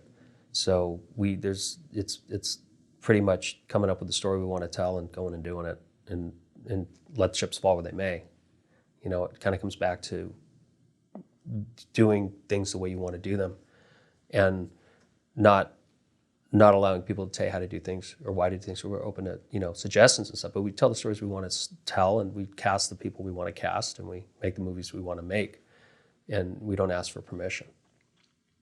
So if the title is very important to you, how much back and forth and disagreements have you had over titles, and has that put the kibosh on the beginning Titles of the have project? never, sorry to cut you off, titles have never been a problem. That's one thing that I often come up with. The film that we're starting in September, we had about a 5-second clash on a title. There were 2 titles that we both liked, and we're going with the other one. And the more I think about it, the more cool I am with it. But titles, it's never been a problem. When I was writing, I needed a title. I needed a title to get excited. If I didn't have I couldn't get excited about it. I needed to get excited about Blowing Smoke. I needed to get excited about, Double Threat. I need to get excited about Break Even. Once I had a title, that's all I needed. I'm all in. Give me that title and I'm all in. At least in my world. It's just so important to me. It's everything. It's everything. And it doesn't mean my titles are great, but at least to me they are, right? I mean, we all love our children. So the untitled Shane Stanley project is not going to work for you? No. You can't No. get out of bed at 2 a.m. to start typing for that? No, does not. There are no untitled Shane Stanley scripts or projects, I promise you. It has to have a title if it's going to get the time of day from me. Yeah, it's really important. And you seem to like shorter titles, or no? I think they're easier for people to remember. I'm not saying all the titles that I've had are winners at the end of the day, but I learned early, I did a couple of films with Avi Lerner back in the day, and because he sold globally, titles are so important. I learned that titles have to translate globally. You know, we can come up with the greatest title in the world. If that doesn't translate into 14 different languages, it's not a good title. And that's really important. And, you know, something that people can remember, something that people say often, you know, people say, I break even, you know, they're a double threat, you know, oh, he's just blowing smoke. You know, those are the kind of titles that appeal to me a lot. You know, that's just me personally, but I remember that. I remember when I was working with Avi, when Blockbuster and Hollywood Video were still a thing, he used to say, when you come up with a title, it's important to remember people are going to start at new releases at A and they're going to work their way to Z. Most people are done choosing by the time they get to M. Which is funny, our most successful film was with an N, No Code of Conduct with Avi, but that was his model in coming up with titles. So I never forgot that. And people laugh at me when I throw that out because they're like, Blockbuster what? And it's different now because everything's on a thumbnail. Everybody's, you know, checking stuff online or it gets promoted and it doesn't matter. But that was Avi's mentality. And you think about the success Avi Lerner has had over the last 30 or 40 years as being one of the most prolific independent filmmakers in history. Okay, that's some advice I learned from Avi. That's one thing I'll take away from that relationship. Yeah. So titles are important. Something catchy, quick, simple. You know. What is it? 3 billboards outside of Ebbings, Montana? I mean, but that worked. It worked, but what did everybody call it? I don't know. 3 billboards. Okay. Yeah. All right. Did you see 3? That's a tongue twister, right? Did you see billboards yet? That's what I remember. Yeah. Do you always go to a distributor first with your idea? I run it by them. I'll run it by them. You know, I have a good relationship with a distributor that we have, and I just tell them this is what we're doing. I mean, and I don't mean that. We go make the films we want to make. People can catch it, or they don't have to. We're at a point where I don't care if it's going in the dirt with 50 grand and a couple of stolen cameras, and we're going to shoot our movie. You know, fortunately, we haven't had to do that yet, but I would. That's what we were going to do with Double Threat during COVID. We literally had 50 grand offered to us to do something during COVID, and we were all in, and we got fortunate, and one of our backers was excited to hear we wanted to do something, and said, no, let's do it right. But that's our mentality. We just want to make movies. They'll find a home. They'll find a home.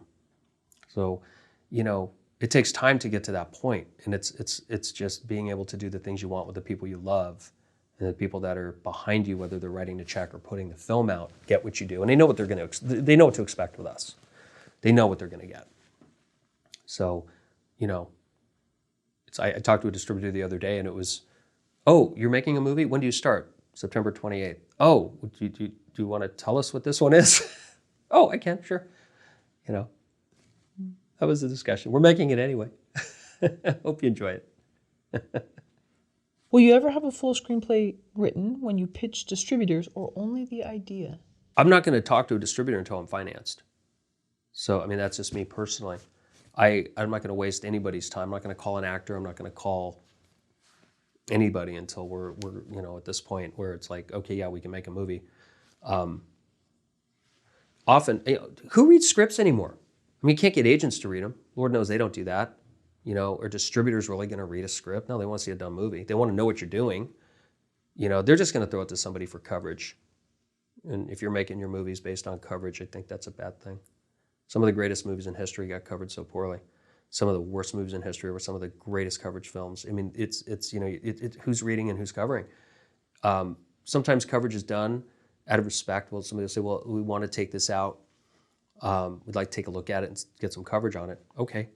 And they usually call back and say, you checked all the boxes. It's fine. Go have fun. Go do it. But that's not how we make movies. It's not about committee. It takes a team, but our job is to make the film. And it's not our job to distribute or sell it. And we have a mutual respect where you know what you're going to get when we do something, and I know what to expect from you when you're going to put it out, and I won't tell you how to do your job. Let me do mine. And that's the relationships that we like to have with our distributors and sales agents. And it's just you know, it comes from time. It's been beaten the bag for, you know, producing films for over 30 years. You can, you know, get to a situation with some people that are willing to trust you. And it's about trust. It's about doing films. And another reason I'm an indie rat is I don't put our investors at risk. make the movie for what it can get made for. So the stakes are low. So people aren't, you're not ending up wearing cement shoes in 2 years because, couldn't give something away that costs millions of dollars. I mean, it happens all the time. That's not how we make our movies. We make our movies, we punch way above our weight class. We way outkick our punk coverage on these things. We get great cast, great crew. We make them look as good as we can. It's a Roger Corman idea. It's the same mentality. I mean, how many films did Roger Corman kick out? It's just about doing what we love and getting them done and having fun and giving people content. That's our job. And I don't like to overcomplicate it. I will never go to a distributor without a script. I mean, there's nothing to talk about if there's no money. I don't talk to them until it's we're financed, we're ready to go, and then we're making it. That's just the timeline of what we do now. When you were making movies with Charlie Sheen, at that time, how much did it cost to make them, and how much were the distributors paying you for the movies? Back when we were doing those, we were an independent company that kind of decided to do its own content. It was kind of the early working with some of the majors, but getting a real taste of independent filmmaking. We were really in a fortunate situation because Charlie was a movie star. He had just come off things like Terminal Velocity and Shadow Conspiracy and, The Arrival and his incredible catalog of work. And so we had the Avi learners coming to us saying, we'll give you up to $10 to $12 million to go make a movie. And so they weren't distributors that were buying them. They were people like Avi that obviously would, smart businessman.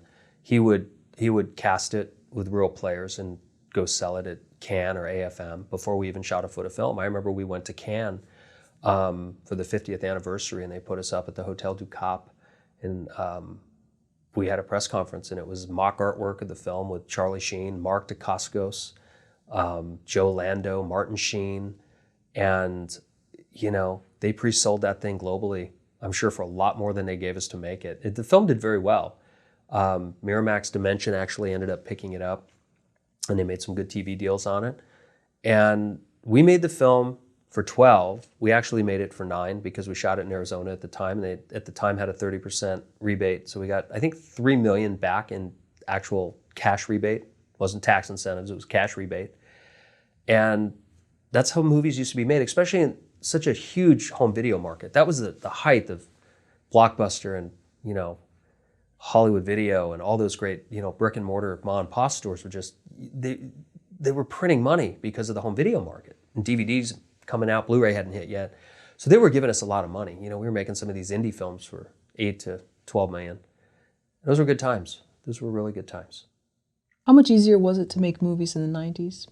Well, I don't know if it was easier. When we were making them, the budgets were big. We were able to kick out a couple a year. And again, the home video market was so big. You were able to get territories to put up a lot of money around the globe for the home video market, TV rights, foreign theatrical. Things have changed substantially. I find it easier to make movies now because we're able to make movies for a lot less. I mean, we were shooting all those movies on Panavision 35 millimeter cameras. That camera package to rent, that film to buy and process and telecine and convert to video, digital format so you can cut it on your Avids, which back then cost $180,000. Movies were expensive back then. We weren't making them for cheap. It's just, and we were doing independent films. And, I cringe today when I hear about independent movies that are like $5 million. I'm like, that's no indie. $5 million in today's economy. Be great with the toys that we have that we can make movies for. But back then we were doing the indies for, 8 to 12 million. What should a filmmaker use to determine a budget? Whatever he can get. And I mean that. I'm a big proponent of what's your budget, who cares? So many of us, it's about a budget. You can get it broken down 6 ways till Sunday, 10 different line producers, break it down, budget it. You can use all your different pay scales with the unions and whatnot. That's all going to be black and white. But at the end of the day, what's stopping you from getting the movie made? So for me, I don't think about what a budget has to be. I always put my investor first. I always think what's going to put he or she at the lowest risk. How do we execute this to the best of our ability so we can outkick our punt coverage, we can outpunch our weight class, put it all on the screen and wow people for a fraction of what people think we actually made it for. That's just my mentality. Doesn't mean it's right for everybody. So when I look at a project, when an investor calls me and says we're ready to go, or I call them and say I'm ready to go, what's your comfort level for the next season? And they tell me, I say, okay, this is how much we have. What can we do with this? I kind of go into it bass backwards, and I watch filmmakers time and time again not get movies made because they've set some budget in their mind. And unless you're being given the money by a studio or a network, who is really governing that that's what the budget has to be? My father tried for 4 years to get Desperate Passage made. He had $1 million budget back in 1980. Well, it started in 82, so $1 million was a lot of money back then. Finally, in 1980, 85, 86, he got 25 grand to go make the movie. That was, cutting really short to the chase on this story. And my mother, my father, and I, with a couple of tight filmmaker friends, we huddled together and figured out how we were going to do it. And I don't think the film would have been at all different if we had had the $1 million versus the 25. I don't think a frame of the film would have been any different. And the success that film had, it taught me how to make movies for nothing. And, what it launched, ultimately Gridiron Gang and a lot of, 7 other movies of the week that collectively did very well. That all came from a $25,000, let's do this, from $1 million budget. So for me, I always tell a filmmaker, what do you have access to? What are your means? If you're going to write the check yourself, what can you afford? How can you do this? Really break it down. Let's not think about putting all the money in your pocket. Let's think about building content. Are you going to be able to own the library when it's all said and done? It's become a valuable asset to you 20 years from now. And I think it just, in most of the talks that we give with producers and webinars, it's the main reason people are not making their content is because they can't raise the money that this self-imposed budget. And I just think sometimes if they really learn the craft of how to get things done and not chintz out on what your ultimate vision is. I mean, it's not about cheapening out or chintzing out. Okay, sure, you're not going to get George Clooney on a $500,000 budget versus a $50 million budget. But is you trying to get that $50 million going to be 10 years from now you talking about getting that movie made still, or have you moved on to 5 other movies you still haven't made? And for me, it's about getting excited about making a project and doing everything you can to get it done. And okay, this is what we have to do it. We're getting it done for this. Let's go. And that's probably one reason that I have the career I have, where it's not about the budget and what it has to be. It's this is what we can do our next project for. Let's create this content for this budget. And every project you do is going to build you to another level, whether it's dollars or actor level or distribution or whatever. You have to look at, this industry. We hear about the success stories, but for most of us, it's truly a marathon. It's not a sprint, and you have to look long term. It's like, when you put money into a CD or an IRA, it's long-term growth, and you have to look at this career like that, because having a script you're running around town with trying to raise 10, 15, $20 million on and not getting it done does not get anything done. But if you're able to get similar content or even that passion project of yours done for the money that you really can get or raise, and you get it done, it's just going to build and build and build to get to where you ultimately want to go. And personally, I'd rather have 4 or 5 films under my belt in 5 years than talking about making one. That's just me personally. That's my advice to filmmakers is really think about what you can do something for, and where is this budget coming from? Because if the content is good and the cast is respectable enough to get eyeballs, you're going to have, hopefully some success with it. You're going to move it. And just because the budget's high does not guarantee success. It doesn't guarantee distribution. There's a lot of very expensive movies that are sitting in cans right now that have been done for years with A-list stars that have never seen the light of day. And go make content. That's what it's about. Would you say you're asking for less money these days when you approach an investor? Absolutely. I mean, the go-to for everybody, I think, that is pitching an investor is, well, there's so much opportunity for distribution now. Well, there might be, but what does it pay? The home video market is done. That was really the biggest revenue that we were seeing on our independent films. When Blockbuster and Hollywood Video was out, and before the Netflix world, the money that us indie folks saw was pretty substantial on the returns. That's not happening anymore. So you're streaming, you're seeing sometimes pennies for streams and AOD and VODs, where before you were seeing dollars. So what we try to do is we've got it figured out how to make films on a dime and make them, at least the production value is good. So what we do is we present a product that is marketable, it looks good, it fits with everything else that's happening, that we were able to produce for a fraction of the cost of what everybody else is making it for, which when it sells, the deals are smaller, but the investors are still happy because the risk was low. The rewards are what they are, but it all comes in parallel. And what's happened is the budgets, for the films that we do at like 500, 650,000, when home video was around, that was gold. But because everything's streaming now, for the most part, you may get a few TV deals that pay okay, but you don't want to count on those. Those are like, Easter eggs are great when you find them. But you want to keep your investors happy, money out, money in. And the returns on those are not only lower, they also take forever to pay. These streaming deals, when you work with a distributor, they usually have 90 days after the previous quarter to pay. Well, they're still dealing with the same thing at their end from the streaming platforms. So the streaming platforms could take 90 to 120 days to report and pay them, and then they have another 90 days after the quarter to pay you. So you could be looking at 8-9 months before you see a dime on a stream. So these are things that you have to be very upfront about with your investors. You have to let them know that this is the way it is now. The misnomers that there's so many big dollar deals for everybody. You hear and read about the big dollar deals. That's what keeps the wheels turning. But the majority is you're dealing with smaller deals. And I really encourage filmmakers to try to keep their budgets lower so they can get more content made. You can really learn how this industry is working if you're not working at the studio system. What would you say is the sweet spot that an independent filmmaker should spend on their movie? I think a sweet spot for an independent filmmaker is, it's different for everybody because different content drives more dollars internationally. Comedy, if it's circumstantial comedy, that's one thing, but if it's written comedy, it doesn't always translate foreign. So you're limiting your foreign. Certain films don't do well overseas. So I don't think there's a sweet spot for everybody. I think there are sweet spots that people can do. And if you're going to spend more money, just put it in the cast. It really is, there's content that fits a niche or a genre, but then there's also star power. And if you're trying to get A-list actors, they're always going to cost you a lot of money. So, some independent filmmakers do very well. They'll make $3 or $4 million films.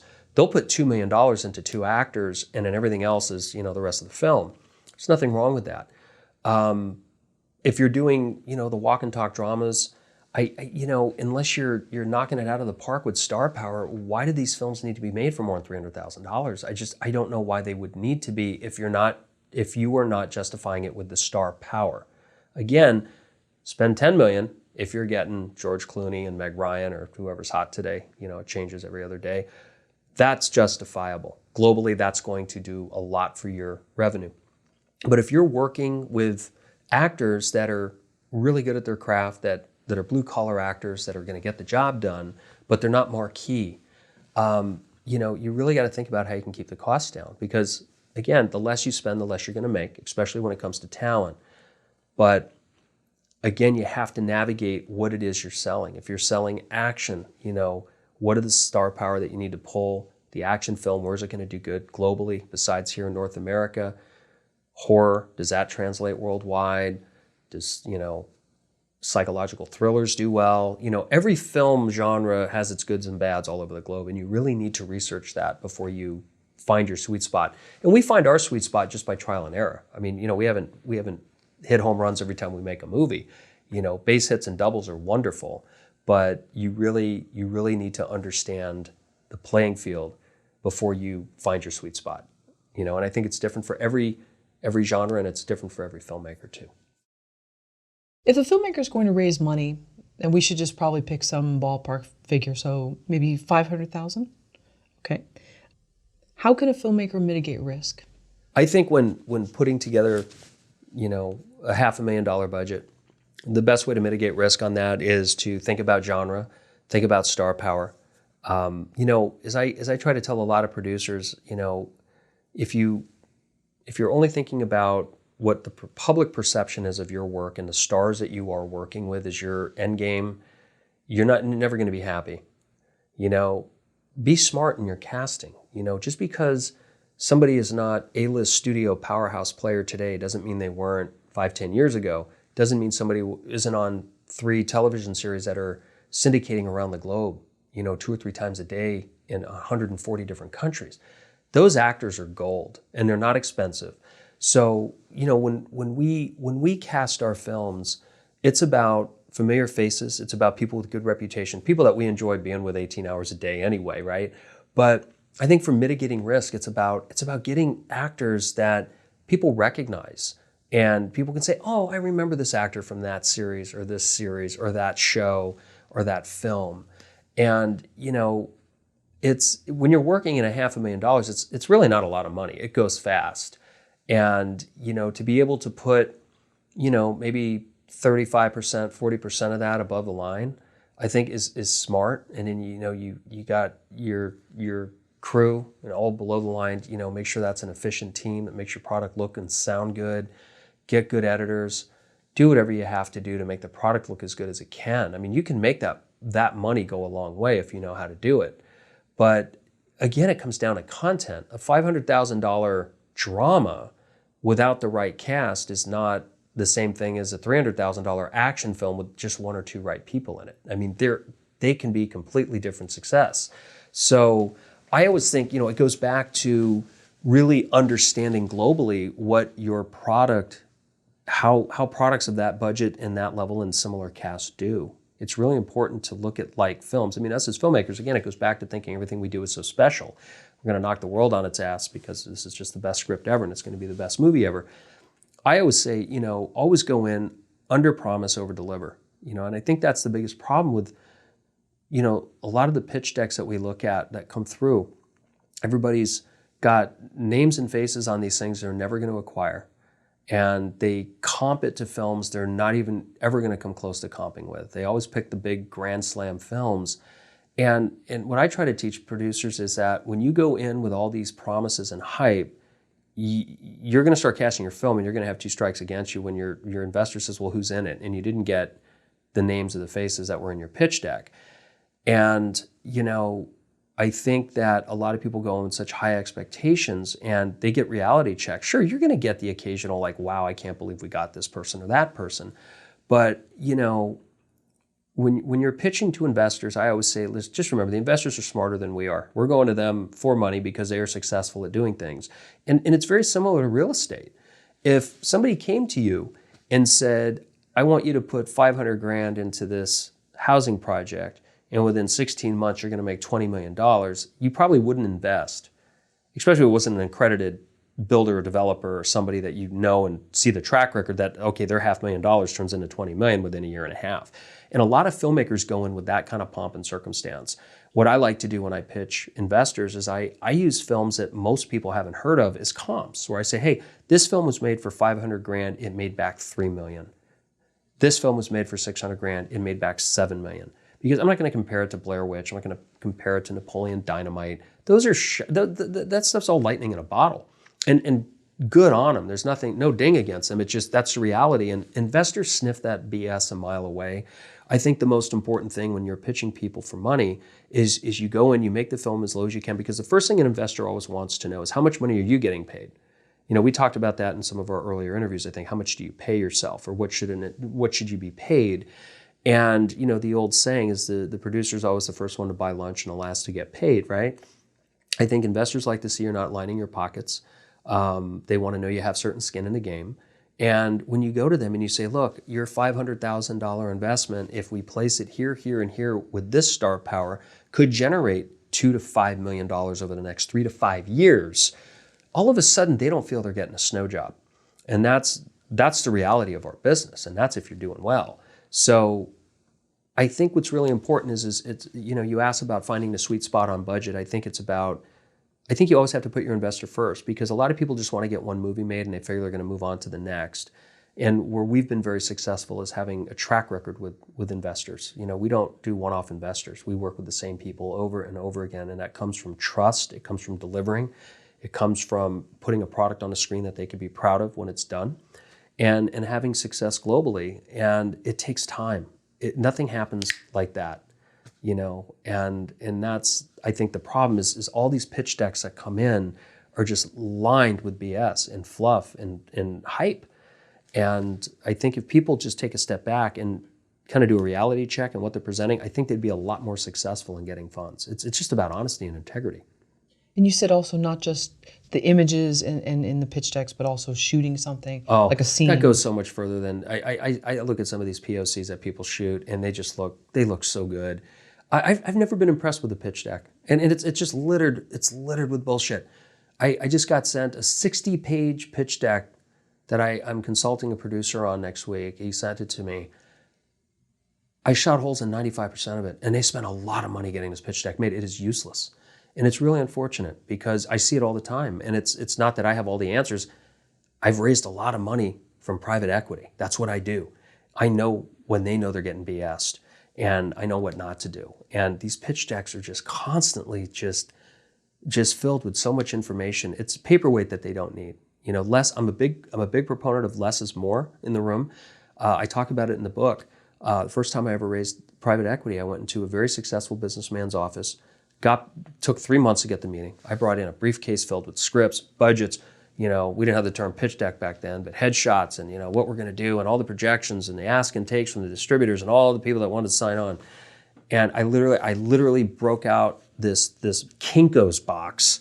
If you guys remember what that is, Kinko's, you know, I think it's FedEx printers now. I broke out a box and the guy said, "Stop. What are you giving me?" I said, "Oh, I have a script. I have a budget." He said, "Look around my office." And corner to corner of his grand office, there was stacks of paper, knee to hip high, all over the place. There's just paper. And he said, "These are all proposals from people that want money from me." He said, "You want to end up in the pile, give me your paperwork. Why don't we just sit here and have a conversation? You tell me what it is you want to do, how much money you need, how long it's going to take for me to start seeing a return, what are you going to do with it?" And we were able to have a conversation. Bang, bang, bang. And that's how our funding comes. It's not with pitch decks. It's not with reels. It's not with anything other than just eye contact and honesty and integrity. Most of our outlines when we meet with investors is 3 to 5 pages tops. They're really small, and it's just facts. Here you go. So then where is the idea of these elaborate pitch decks come from? Oh, I think it's brilliant. I think somebody came up with the idea that they can make a lot of money getting them from filmmakers to build a pitch deck. I don't know. And I'm sure they work. I know there are platforms that do seminars on pitch decks, and I'm sure they work for people. I'm not saying they don't work for everybody.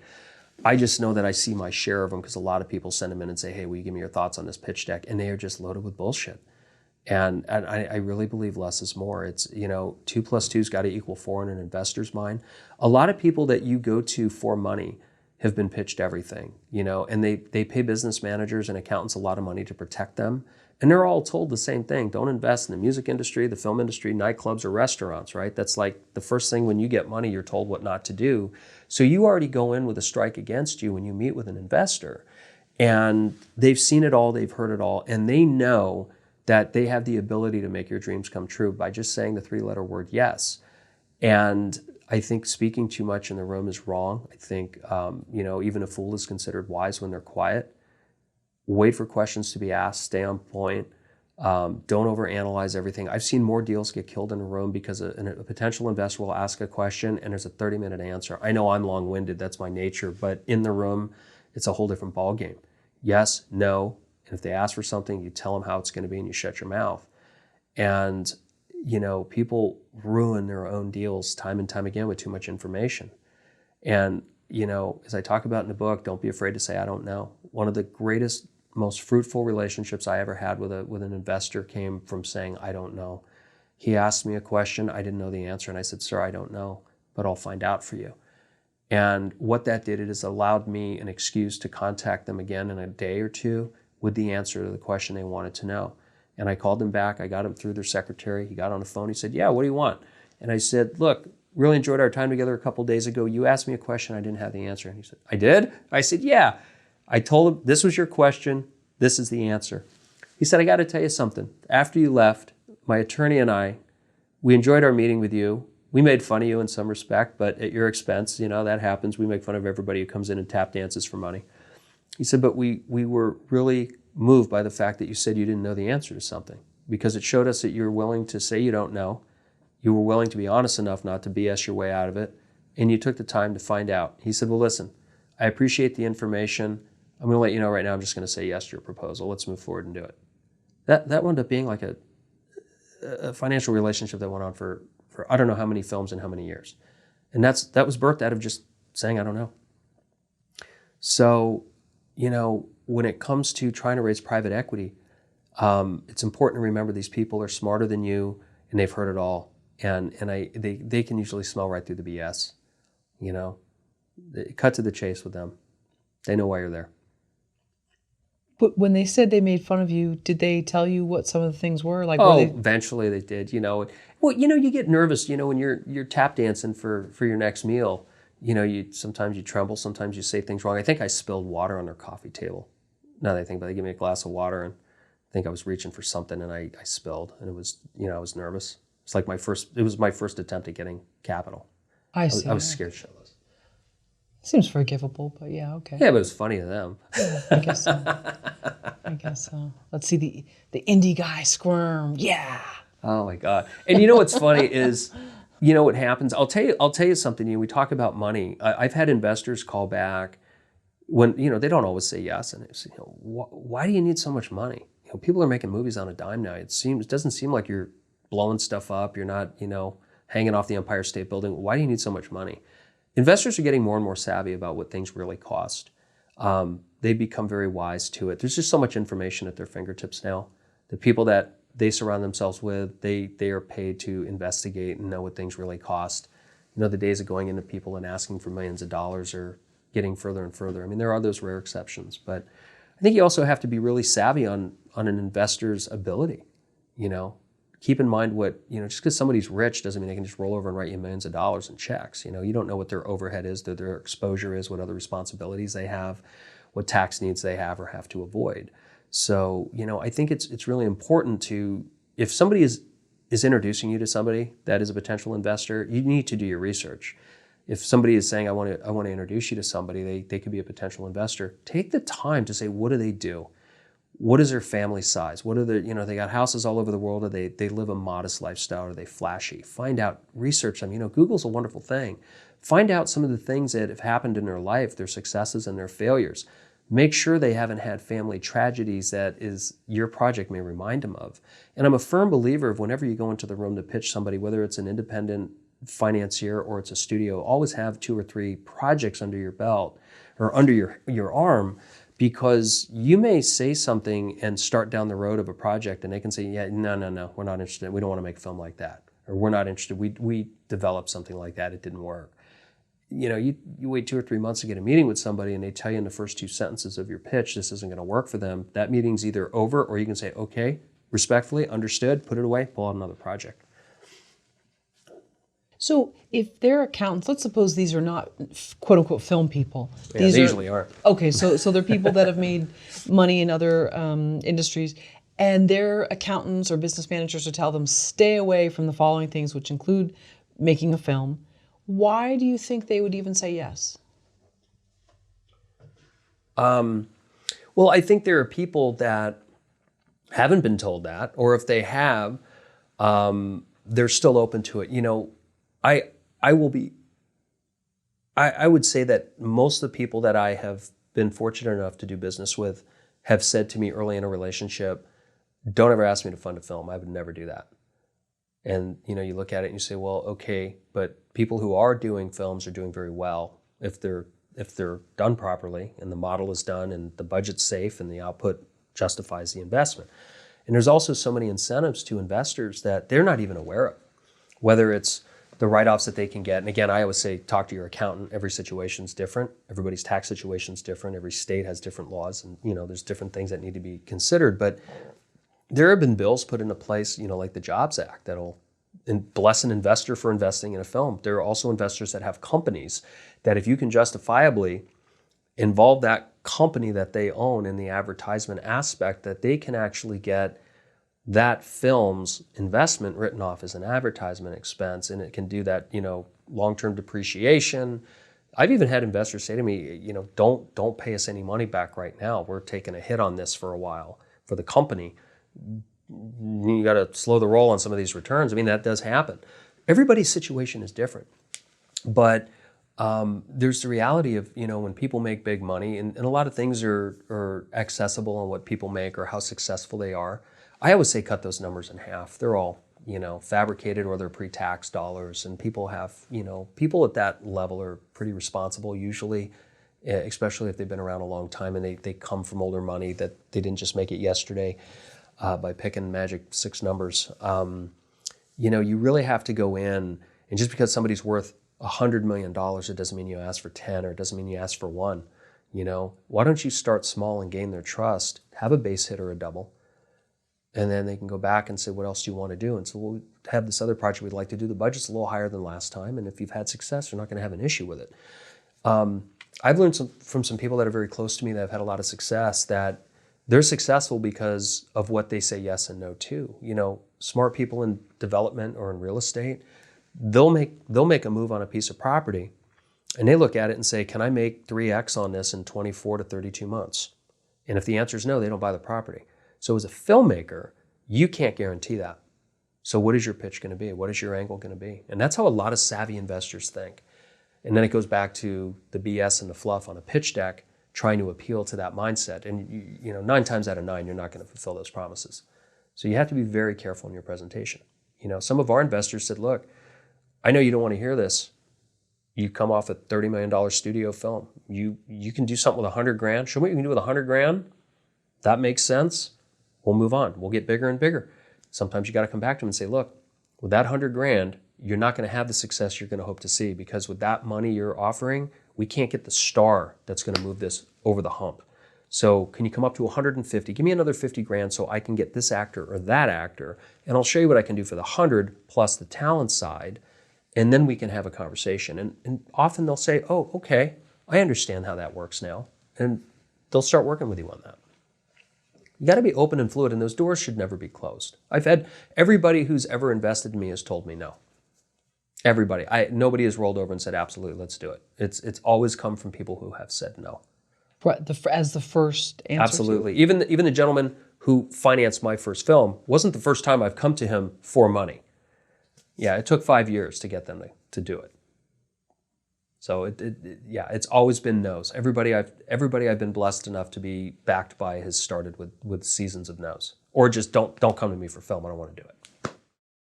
What kind of money are distributors paying for movies today? It depends. I mean, you can get a good distributor to come in, and it's all about territories. How much term? How long is the contract going to be? Making deals with certain platforms or certain distributors looks really good on social media and at cocktail parties, but some of those deals can go 25, 30 years now, and they pay, a couple $100,000, maybe more, but what are they owning and for how long, and what does that limit your other sales potential? I'm a big fan of trying to sell films territory by territory. There are times where you get opportunities to sell them in a block where somebody will come along and say, we want to own 10, 11 territories, and here's what we're willing to pay. Sometimes it's good, sometimes it's not. I think you have to look at both sides of it. You have to look at the long term, or how long are they going to have it. Sometimes these awful financial offers come with 30 years on the other side, where, I'm 50, I don't need to be 80 to get the rights back. So sometimes the lesser money per territory, if it's shorter term, 3 to 5 years, can be more attractive. Every deal is different. You may get every territory spending between $10,000 and $40,000, but there's, ultimately 50 plus territories to sell around the globe. They take time. A lot of them don't pay up front. A lot of them don't pay until they have it delivered and it's past QC. So, just because you make a deal, you may not see the money for 6 months. People forget that. So that's, again, why, when you're an independent filmmaker, I think you have to look at the real picture. It doesn't mean you're not going to have something that just surprises the world and you just make a huge deal. That does happen, but it doesn't happen to everybody. So, to be a blue-collar filmmaker and to be able to continue to do what you do. You have to keep that in mind. I think you realize that the average deal is going to probably be 5 to 7 years that a territory is going to come in. Are they going to pay 50% upon execution of the deal? Are they going to pay 50% upon delivery? That's an attractive way to go, where they're going to put up 50% upon signing. And then, when you get to your sales agent, you're going to have a quality, a QC version master that they'll be able to deliver, and all that went through. So you're not doing it territory for territory. Once you have that QC that's passed, that show that's passed muster, everybody's going to get that when they get it. But I no two deals are the same. You can have one film where all of a sudden, the UK or Germany's paying 45, 50 grand, and then China is going to pay 10 or 15, and then you can have another film where China's paying 35, 40, and then, the UK is paying 10 or 15. I mean, it's never consistent. Again, it goes back to genre, big with genre. Also cast, does it fit what they're looking to do? But, again, as I talk about in the book, there's 54 territories on the globe, 172 buying countries, right? So you have to realize that some of those territories are going to pay crap. They're going to pay 5, 7, 10 grand. But you do have some that are going to pay very well. And you have to break that down. When you budget a film, always think with the end in mind. If I make this film and it's this genre and this is the cast I'm realistically going to get, globally, what is that actor or these few actors do in a film of this nature or of this genre? And really break it down. Don't look at ask and take sheets that every sales agent's going to give you that tells you they're going to ask for 150 grand in Germany and accept 75 grand. That's never going to happen. Those are just numbers that they just provide. These ask and take sheets. They're the same ones. Doesn't matter whose name's on them. They all look alike. Don't go by that. And sales agents will provide that for you to get your business. It's called an ask take sheet. And it's it's very rare those numbers even come close. Define a walk and talk. A walk and talk drama? I don't even know if it's a real term. I've heard it used by sales agents and distributors talking about, films that, you can look at something like Harry Met Sally could be considered like, a walk and talk romantic comedy. It's not an action film. It's not set in outer space or with green screens. It's practical. I think like You've Got Mail is a great example of a walk and talk. It still has the romantic comedy elements. When we did Mistrust with Jane Seymour, that was what it was. It's a walk and talk drama. Okay, that's the first time I had ever heard the term, and I started hearing it more and more. I think terms come and go, but that's my understanding of what it is. I'm probably wrong. I'm sure your viewers will tell me how wrong I am, but that's what I understand it to be. And are those the hardest to sell? They can be tough depending on the cast. So if you're not selling action, you're not selling suspense, something that's getting the heart going, and it's a drama, you really need to push the cast, because you're asking people to, you think about the independent films that have done well and who's cast in them and what they are. And, whenever we're teeing up to do a drama, and we don't really do those much anymore, but when you tee up for them, it's about cast. It's really just about cast. That's important. When you do an action film, it's more about, okay, we've got an action film coming. Let's think about some of these actors who are going to do well globally in different territories and why. And action sells, suspense, thrillers, those things do well. Everybody, they translate into every language.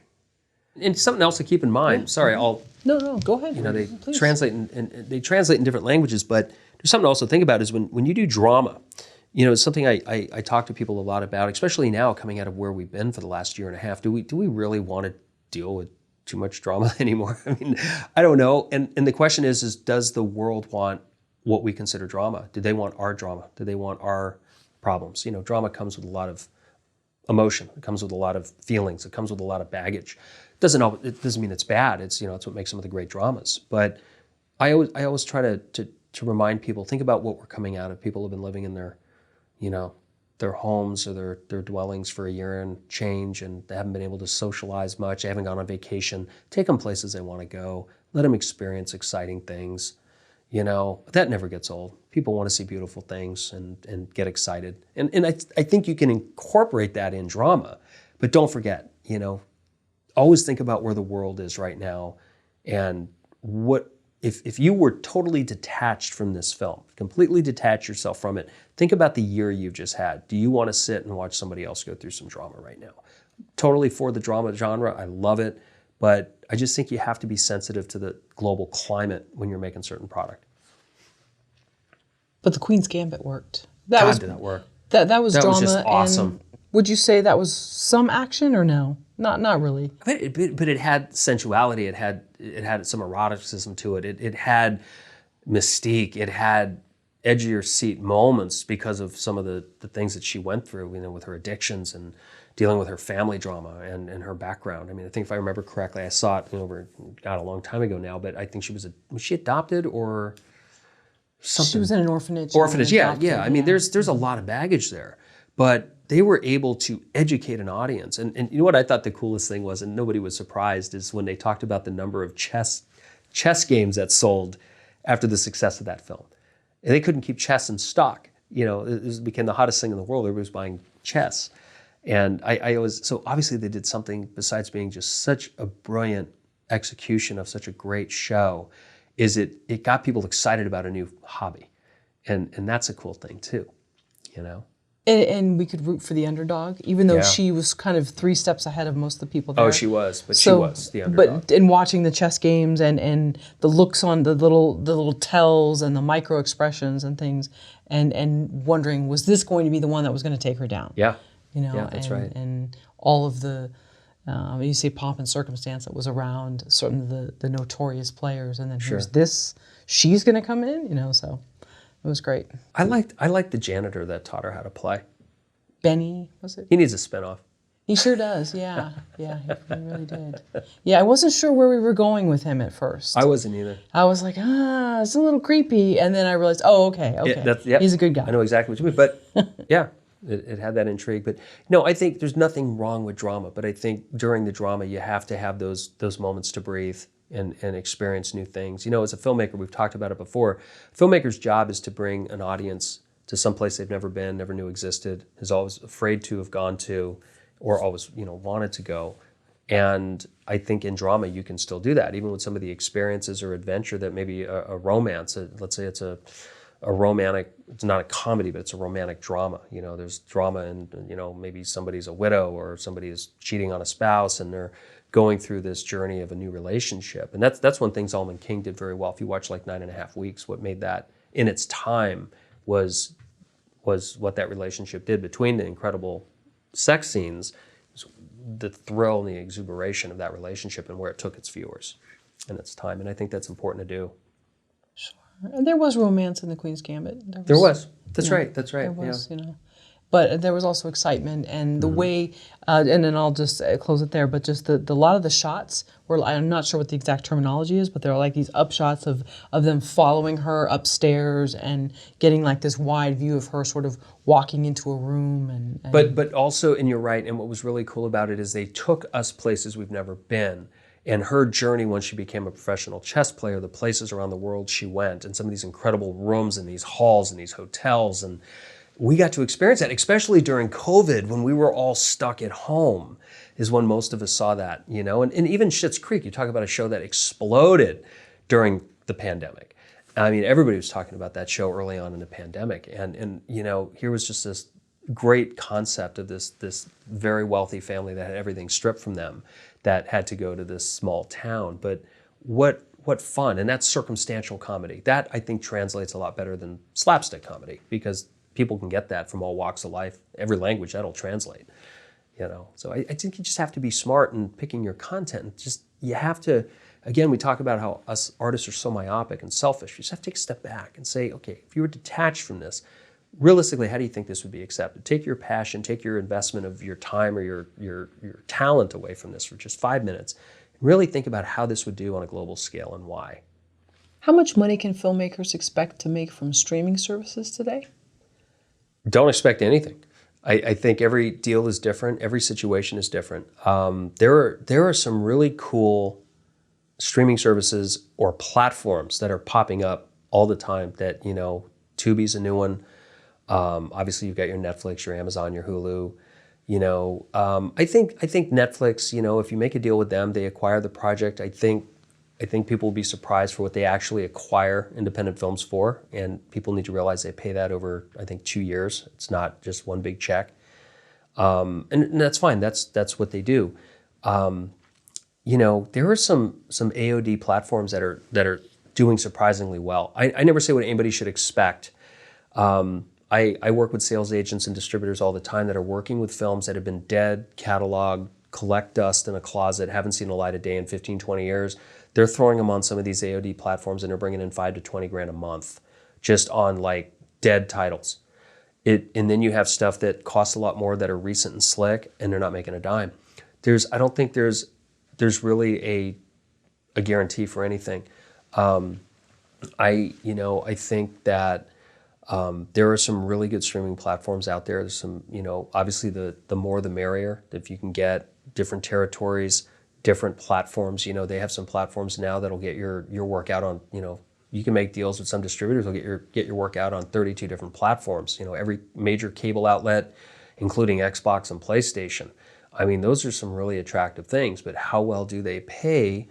I don't want to give you a number and say this is what you can expect, because we always have to remember about this business is to hope for the best, prepare for the worst, and expect the unexpected. And it goes back to learning something new every day. There are some streaming platforms that I've heard are just, oh my God, you got to get with them. And you see what the deal is and you just say, that's the last thing I want to do. And then there are some platforms that you've never heard of that you just say, I wouldn't be caught dead being affiliated with this. And then they say, well, sit down. Here's what our MG is. We're going to give you a minimum guarantee for 1 year. And then after the second year, you have first right of refusal. If you're happy with that, we're going to pay you, 40% afterward. You sit there and you go, so wait, you're going to give an MG on a streaming deal for that much money? Huh, okay. And these things, I get hit with these things every other day where there's the misconception of some of the bigger ones. And then there's this, I've never heard of you before, but you're willing to guarantee it. I wish I had the answer for you, but I think it's one of those things that every film with a cast from every filmmaker is going to be treated differently in that. I just do. I don't think there is a tried and true number yet. There's too many new platforms popping up. They're everywhere. From our previous interview, Shane, we had one video that had a lot of comments that we were hoping to run by you and maybe get some clarification on. The big reason why many people will never have a career in the film industry. And so here's one comment. Sounds great in theory, but we literally can't afford to spend our time not getting paid these days, honestly. LOL. I could read another if you'd like. Please. Okay. You can hustle, be the, quote, Johnny on the spot, and still fall through the cracks. Starting out, I worked on a ton of projects for free, as much as I could, living at home, and later when I saved up and moved to LA. But eventually those resources run out and you have to pay rent. There's a definite class element to being able to go out and spend 2 years working for free. Nobody should work for free. Mm-hmm. Here's another one. Quick question. If you work on a movie 12 plus hours a day for a month and you do that for a year or so for free, ... how exactly do you pay rent? ? Okay, here's another one. I've been working my tail on... Probably tail off. That's what I was thinking. Been Sorry, working their tail off. They're working their tail, yeah. Wax on, wax off. Sorry, okay. I've been working my tail off on crappy jobs outside the movie industry, and I cannot accept unpaid jobs inside the industry because I have to eat and live, and that costs money. I am a little confused about this attitude of Stanley. Thanks that you are supporting such a bad role model. I'm a bad role model. Okay. God, I feel bad that so much of this was misconstrued, and I don't blame the viewers. And I'd first like to apologize if anything was misunderstood. I'm not telling you to sell your soul, work for free, live on the streets, and not pay rent. Let me clarify a few things with that. Because I encourage you to get out there and work and hustle and do what you have to do to get on a set. A lot of the sets that you're going to get on cannot afford you anyway, and they are already filled. And what my point was, it doesn't mean you go work 75 hours a week for free 6 days a week on a film. It means you make yourself available to a producer or a filmmaker and say, look, I have a job. I need to get time on a set. Can I put in 2 days a week? I'm off Saturday and Tuesdays. I'm off the weekend. I'm off at night. And get yourself involved and in the loop of people that are doing what you ultimately want to do. I'm not saying that you've got to go, live in your car to go work for free. I personally worked for free a lot, but I also had other jobs. Just because I had a father in the industry, trust me, it didn't help me in a way that a lot of people think it might have. When I decided that I wanted to make a living in film, the only thing my father gave me was his Rolodex. He said, great, there you go. You know some of the people in there, make some calls. I worked for hundreds of different people before he hired me full time. I wasn't until my mid-20s until I was working with my dad full time. We had a lot of success early on with his documentaries and shows that he did. We did one every 2 years. I moved out when I was 18. I didn't have my rent covered. I was out hustling. I held odd jobs. I sold cars. I worked at restaurants. I waited tables. I bussed tables. I detailed cars. I mowed lawns. I painted houses. I did construction.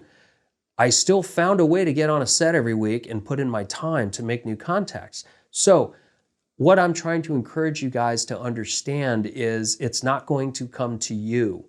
You have to make sacrifices. I am not asking you to whore yourself out and work for free for everybody all the time. To start to get a track record as a reliable resource on a set, it's like interning. We have a lot of interns that come and go on our shows from film school that work on our productions. We get them when we can. They get credit. Some of our greatest regular crew members that we pay are from interns from college that came in and worked for 2 or 3 days a week, if we were lucky, during a production from 4 years ago. It's just to encourage everybody to understand it's not coming to you. If it's not coming to you, how are you going to get something? If you want to get to an island, it ain't coming to you. You either swim or take a boat. If you don't have money for a boat, you don't have the resources for a boat, get in the water, start swimming. That's all I'm trying to say. It's to encourage you guys to understand that's what I had to do. I brought up a friend of mine whose father had 2 Oscars. His mother had, I think, 5 or 7 Emmys. When he pulled his head out of his ass and decided he wanted to work in the film industry, he told his parents his plan, assuming they would get him work. They said, great. Dad picked up the phone, and I think he called Deluxe, which was an old film color house back in the day. My friend was sweeping floors there for 2 years before they let him sit behind an edit bay. That was the job he got. The first year he was there 2 or 3 hours a day, and he wasn't paid. That's just how it was back in our day. If I offend people of today's generation because we actually worked for free and earned our stripes by busting ass and bringing our own lunch, sorry you were offended. But that's how we did it. We still have people that want to intern, that show up. We still have great people that come in and say, look, I'd like to give you a day on the set. I want to show you what I'm about. Because we're not looking for the help. We have the people that are on the team. So it's about people coming to us and saying, I want to show you what I can do for you. Of course, we're going to feed you. We'll water you. Come on out for a few hours. Show us what you got. So when we make our next film, we know to call you. And there's a lot of filmmakers that are willing to do that. I used to call everybody I knew in that Rolodex, and I called them, and we didn't have text and email. It was phone calls. And it was, hey, Phil Hearn, it's Shane Stanley, Lee's son. Yeah, that one. Listen, I need to get on a set. Do you need somebody to be a PA, an AC, a second? What can I do to get on a set? Phil would call back sometimes and say, yeah, if you want to come work on Saturday, we're doing a show with Richard Crenna. Come on out, bring your own lunch. I'll get you on the set. You ain't getting paid. And I'd show up. I did that with Steve Elkins, Phil Hearn, did that with Ken Schaefer. I did that with Tom Coaster. I did that with Chaz Shukat, I think, got me on a couple of shows. It's just what we did. And I hope, and I understand times have changed and all that, but my heart and my spirit of telling you what I did last time that ruffled some feathers was not sell your soul and work for free for 70 hours a week. Meet your responsibilities with your paying job, but we all don't work 70 hours a week for a paying job. So you find the time to get on a set, even if it's 3 hours a day, and show people what you got and be around people that are doing what you love so they know that they can call and rely on you. That was the sole purpose of that. Why do you think younger generations have reacted stronger than maybe previous ones? Is it because a lot of interns have been taken advantage of? Yeah, I think so. I mean, when you work with interns, you can't replace interns. You can't replace employees with interns. And I think, ever since the big Black Swan lawsuit, that changed the dynamics. We work very closely with a lot of amazing schools. The LACC, LAVC. We're working with College of the Desert this year out in Palm Springs and Pierce College. And the rules are simple: is give the kids the opportunity, let them shadow, and our guys on our crew are so amazing with them because they've been fortunate in their upbringing and they understand what hard work is. They don't let the kids sit around. They're like, hey, grab an end of that. Come on, let me show you how to clean a lens. I mean, we had interns literally doing second AC duties for a film when we had a second second AC. And to watch these kids learn how to pick up these $60,000 or $70,000 lenses and clean them and prep them and put them on the cameras, they're not learning that in the classroom, and I guarantee you they're not learning that during a pandemic. So we're really big about interns coming out and learning various jobs on the set. We try to move them to sound, to camera, to AD, UPM. They come shadow me for a day. They can learn everything what not to do. Go into hair and makeup and learn how that is. Go learn wardrobe and how we tag everything for the days and the scenes, and how sometimes wardrobe's used for half of a day, it's put away, we use it for an hour, something else, and then we go back to that, and just the way the schedule is and how we shoot. They don't learn these things in a classroom. And, they're paying for an education that they get in a class. And so when they're able to come on a set with filmmakers that are willing to open their doors and their hearts to say, come learn, and that's the spirit of what I try to encourage. Shane, we're hoping to get your take on what might be the problem with Hollywood movies today. I don't know if there's what is the problem. I think there's a lot of disgruntled, unemployed people bitching about what's being made because they're not working. I mean, and that's part of why I did what I did. I got tired of not working, so went out and created content. I'm not knocking anybody who's not working. I think the big complaint from everybody is, well, it's all sequel, prequel, and remake, and it's all spandex, men in capes and spandex and action hero movies, and if that's what they're considering the problem, but there's still plenty of content. I had learned from a studio head about 9 years ago when these superhero movies were really becoming a thing. And they told me, you ain't seen nothing yet. It's going to get unbelievable with different studios buying, acquiring different branches of different comic book companies, whether it's DC or Marvel or different, one-offs. In like remaking movies that we've all heard of. And I asked, why do you do it? He said, well, there's a big audience for it, and I get that. But they said the branding's already there. When a studio makes a movie, people forget that there is a tremendous amount of P&A that goes into it, prints and advertising and pushing this thing. And when you have a project, you can take something like Jungle Cruise. You've got, two of the biggest stars in the world in it. Everybody knows what it is, Disney's Jungle Cruise. 140,000 people go to Disneyland every day when there's no pandemic. So everybody should know that. That's built-in branding. It's about, for studios, it's you talk about mitigating the risk. You talk about lessening the chances of putting all this money into television commercials and billboards that are going to get covered by another film next week and pushed aside.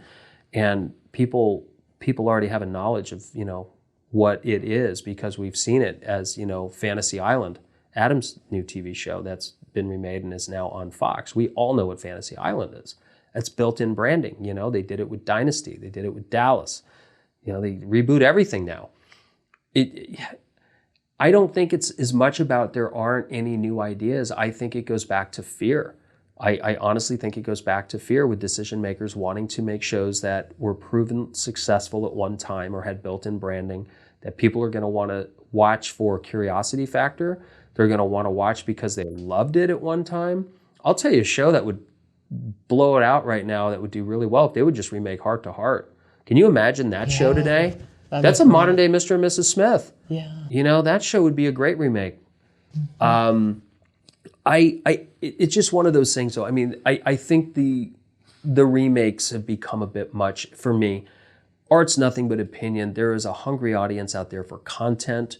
I don't want to say anything's wrong with Hollywood, but I think a lot of disgruntled people in town that have fresh ideas that they believe their scripts are really different and good, and they probably are upset when they see airspace and screens filled with remakes that were done 20, 30 years ago. That's where the frustration comes from. And again, I'm not knocking people that are not working. I mean, again, I got tired of watching sequels, prequels, and remakes get made, and finally just said, screw it, I'm just going to find a way to make my own stuff because nobody else wants to. Maybe my stuff is that bad, but that's why I try to push people to really find ways to partner with people that can get their stuff done. God forbid somebody loves your little indie project and says you should be directing the next Superman. I mean, it could happen, you know. And I'm disappointed in Hollywood. I think there's a safety factor, a lazy factor that's come in. I'm not going to lie. I don't disagree with what you're saying and what people are saying, but you know, the opportunity to get a studio or a platform such as a Netflix to commit, if you have an original series idea, it's going to cost them between $50 and $150 million for 10 hours of content. That's a big risk on something that hasn't been proven, when everybody's afraid to make a chance. And, you know, when you're putting up $200 million to put it on 4,000 screens, you're going to tend to go for the tried and true. And I think that's really what they've done. And it's really hurt the new writer. It's really hurt the person that has honed their craft and has written some great specs that are just not getting looked at because there isn't a home for it. So my advice is, don't be angry. It hurts me when I see writers who are not working blasting the things that are getting made. It seems the writers do that more than anything. And I understand the frustration. I'm not saying you're wrong to feel that way, but I don't think you're doing anything good for yourself by blasting what's getting made. Go make something better, or just go make something and show the world what you can do. Don't talk about it, be about it. You know, that's the advice I give to people that have aspirations. It's, again, I keep repeating myself, it's not coming to you. You have to go on out and get it. And whether that's go work on a set, you know, a day or two a week for free, or it's going out and getting a DSLR and a couple of people from a local acting class and playing out scenes and really doing a POC, a proof of concept on your vision of what your script can be.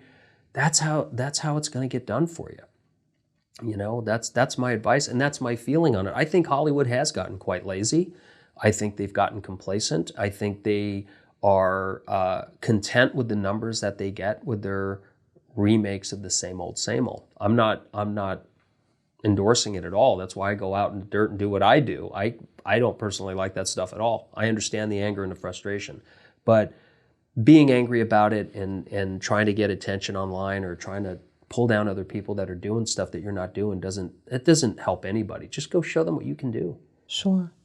I would enjoy seeing a remake of Alice or Taxi. Oh, Taxi, I don't know, Striking a Chord was one of my favorites. I mean, you know. Would people, it would be Uber. You just call it Uber. That's true, right? or Lyft, or yeah, just call it Lyft right. or Uber. Alice would be great. One of my favorite shows growing up with Linda Lavin and Vic Tayback, and yeah, that was a great show. For those of you who don't know what it is, look awesome it up. Show. Great television. All in the Family could never be made again. We know that. But there were some great shows that they haven't remade. But they do find a way to keep remaking and rebranding stuff, and that's all about built-in branding. Well, Two Broke Girls was similar to Alice in some ways, but I realized it was much, raunchier and right. You know, pushed some boundaries. It did, yeah. I don't think it'd get made today. Oh, you don't think so? I don't know. I didn't watch the show, but I've heard that in some of the discussions that I've had with some of the writers that we do on some of the platforms that we interact with, aspiring screenwriters, and they want to pitch and they talk about different things. And somebody was talking about Two Broke Girls. I've never seen an episode of it, and somebody had said, "Do you think that would get made today?" And a lot of people said, "No, they pushed some boundaries." So that's one that's kind of like, we obviously know Blazing Saddles is the go-to. That would never get made today. And, you think about the content in that film. But forgive me, Two Broke Girls was like less than 10 years ago, right?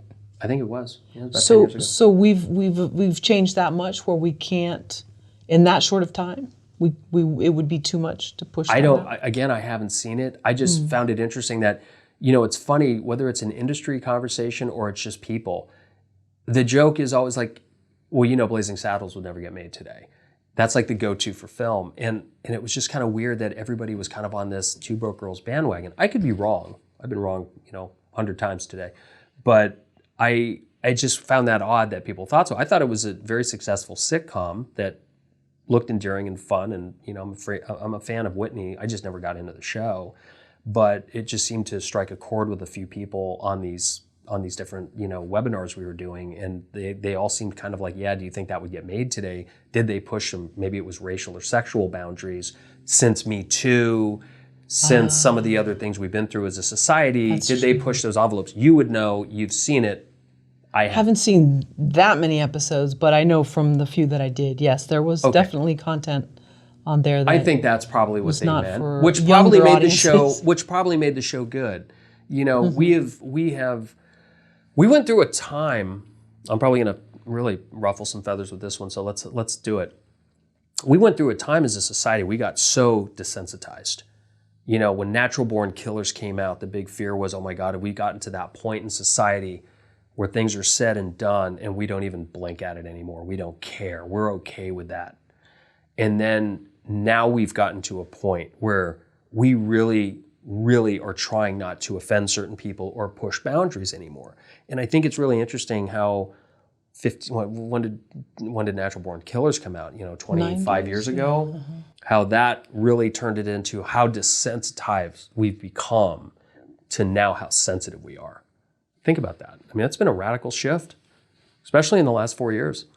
Well, it seems like with cinema and television, but then everyone's okay pulling out cameras if an incident happens in real life. So it's like, it's okay Great for us point. to do that and share some horrific things that way, and that's acceptable. Well, it's real life. That's what's happening.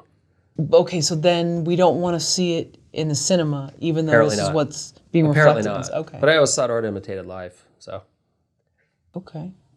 I'm not disagreeing with you. Right, no, I get it. I see the difference. Yeah. I knew the gentleman who put the Rodney King beating on the air. That was a much longer tape than we saw as a public.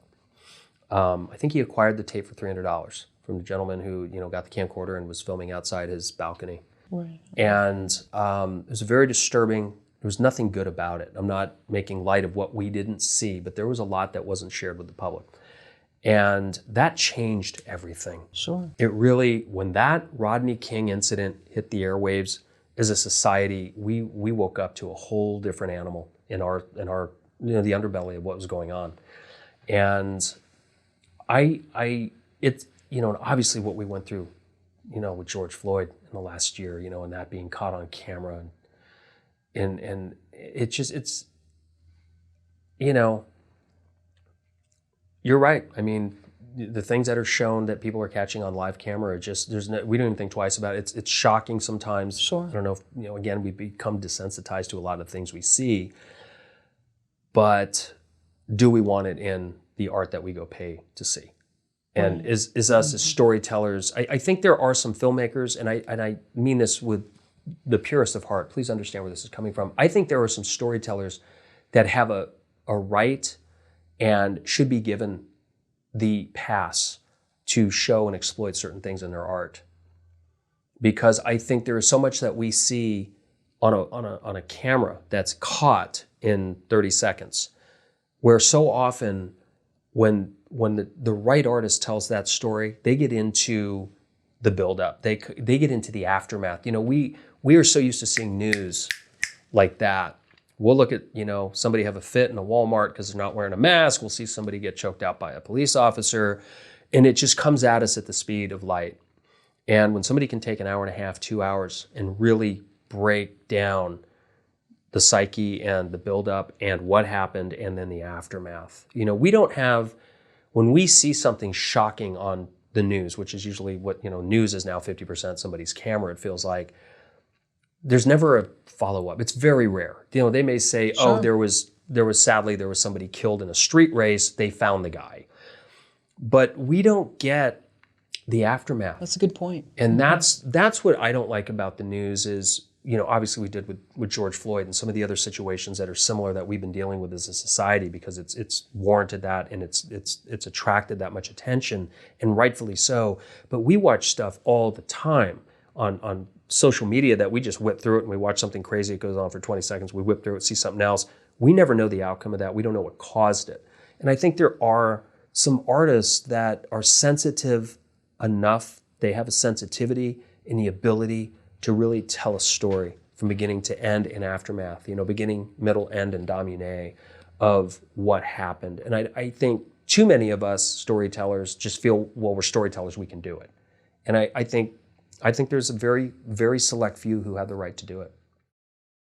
Would you say that filmmakers today are more about forcing a message than telling a good story? That's a great question.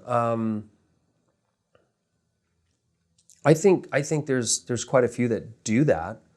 I think telling a good story is important, whether it's a fun, romp in the desert, or it's a story about a collapse of, the housing industry, like, The Big Short. I mean, wow, was that a message or was that a story? Yeah. I think it was both. I really do. Will we learn from it? Time will tell. I think set your watch to that. But, I think, as storytellers, we have a responsibility. As writers, we have a responsibility. A lot of people, I think well, if you look at the faith-based genre, it's all about the message. They don't care about the story as much as they do. It's the message. It's the message. It's the message. And, that's cool. That's their thing.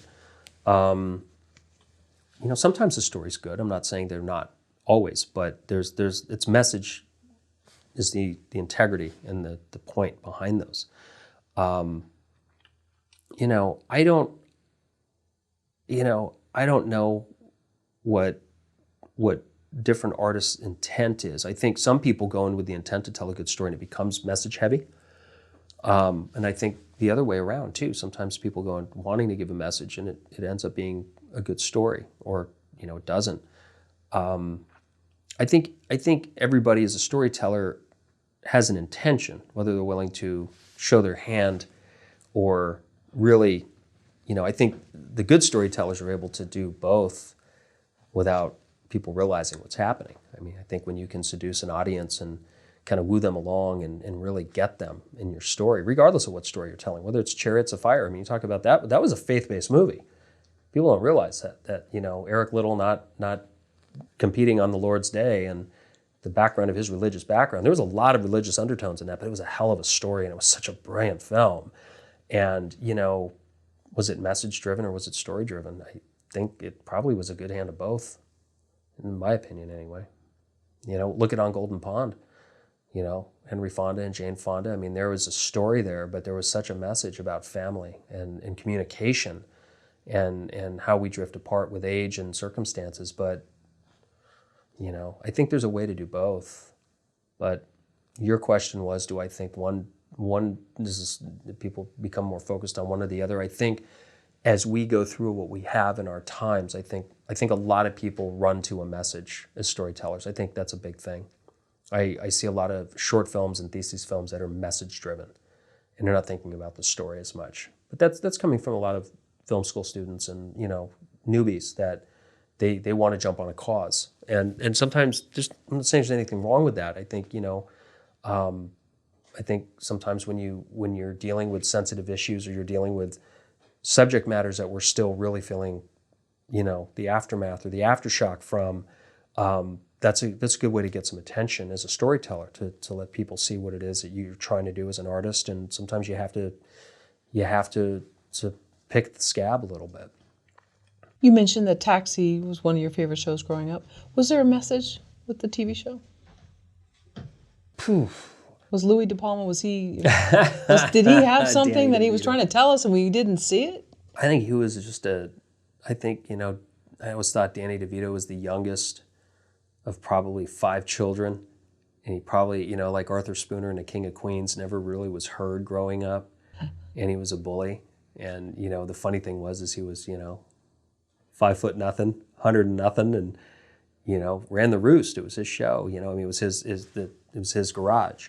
And there was messages, but, occasionally he would have a life lesson, but before they faded to black, he'd always slide back to old Louis, right? That's true. But the things that Judd Hirsch's character would go through with, Tony Danza or Elaine, or, Bobby Wheeler's character, I forget his name, the actor that passed.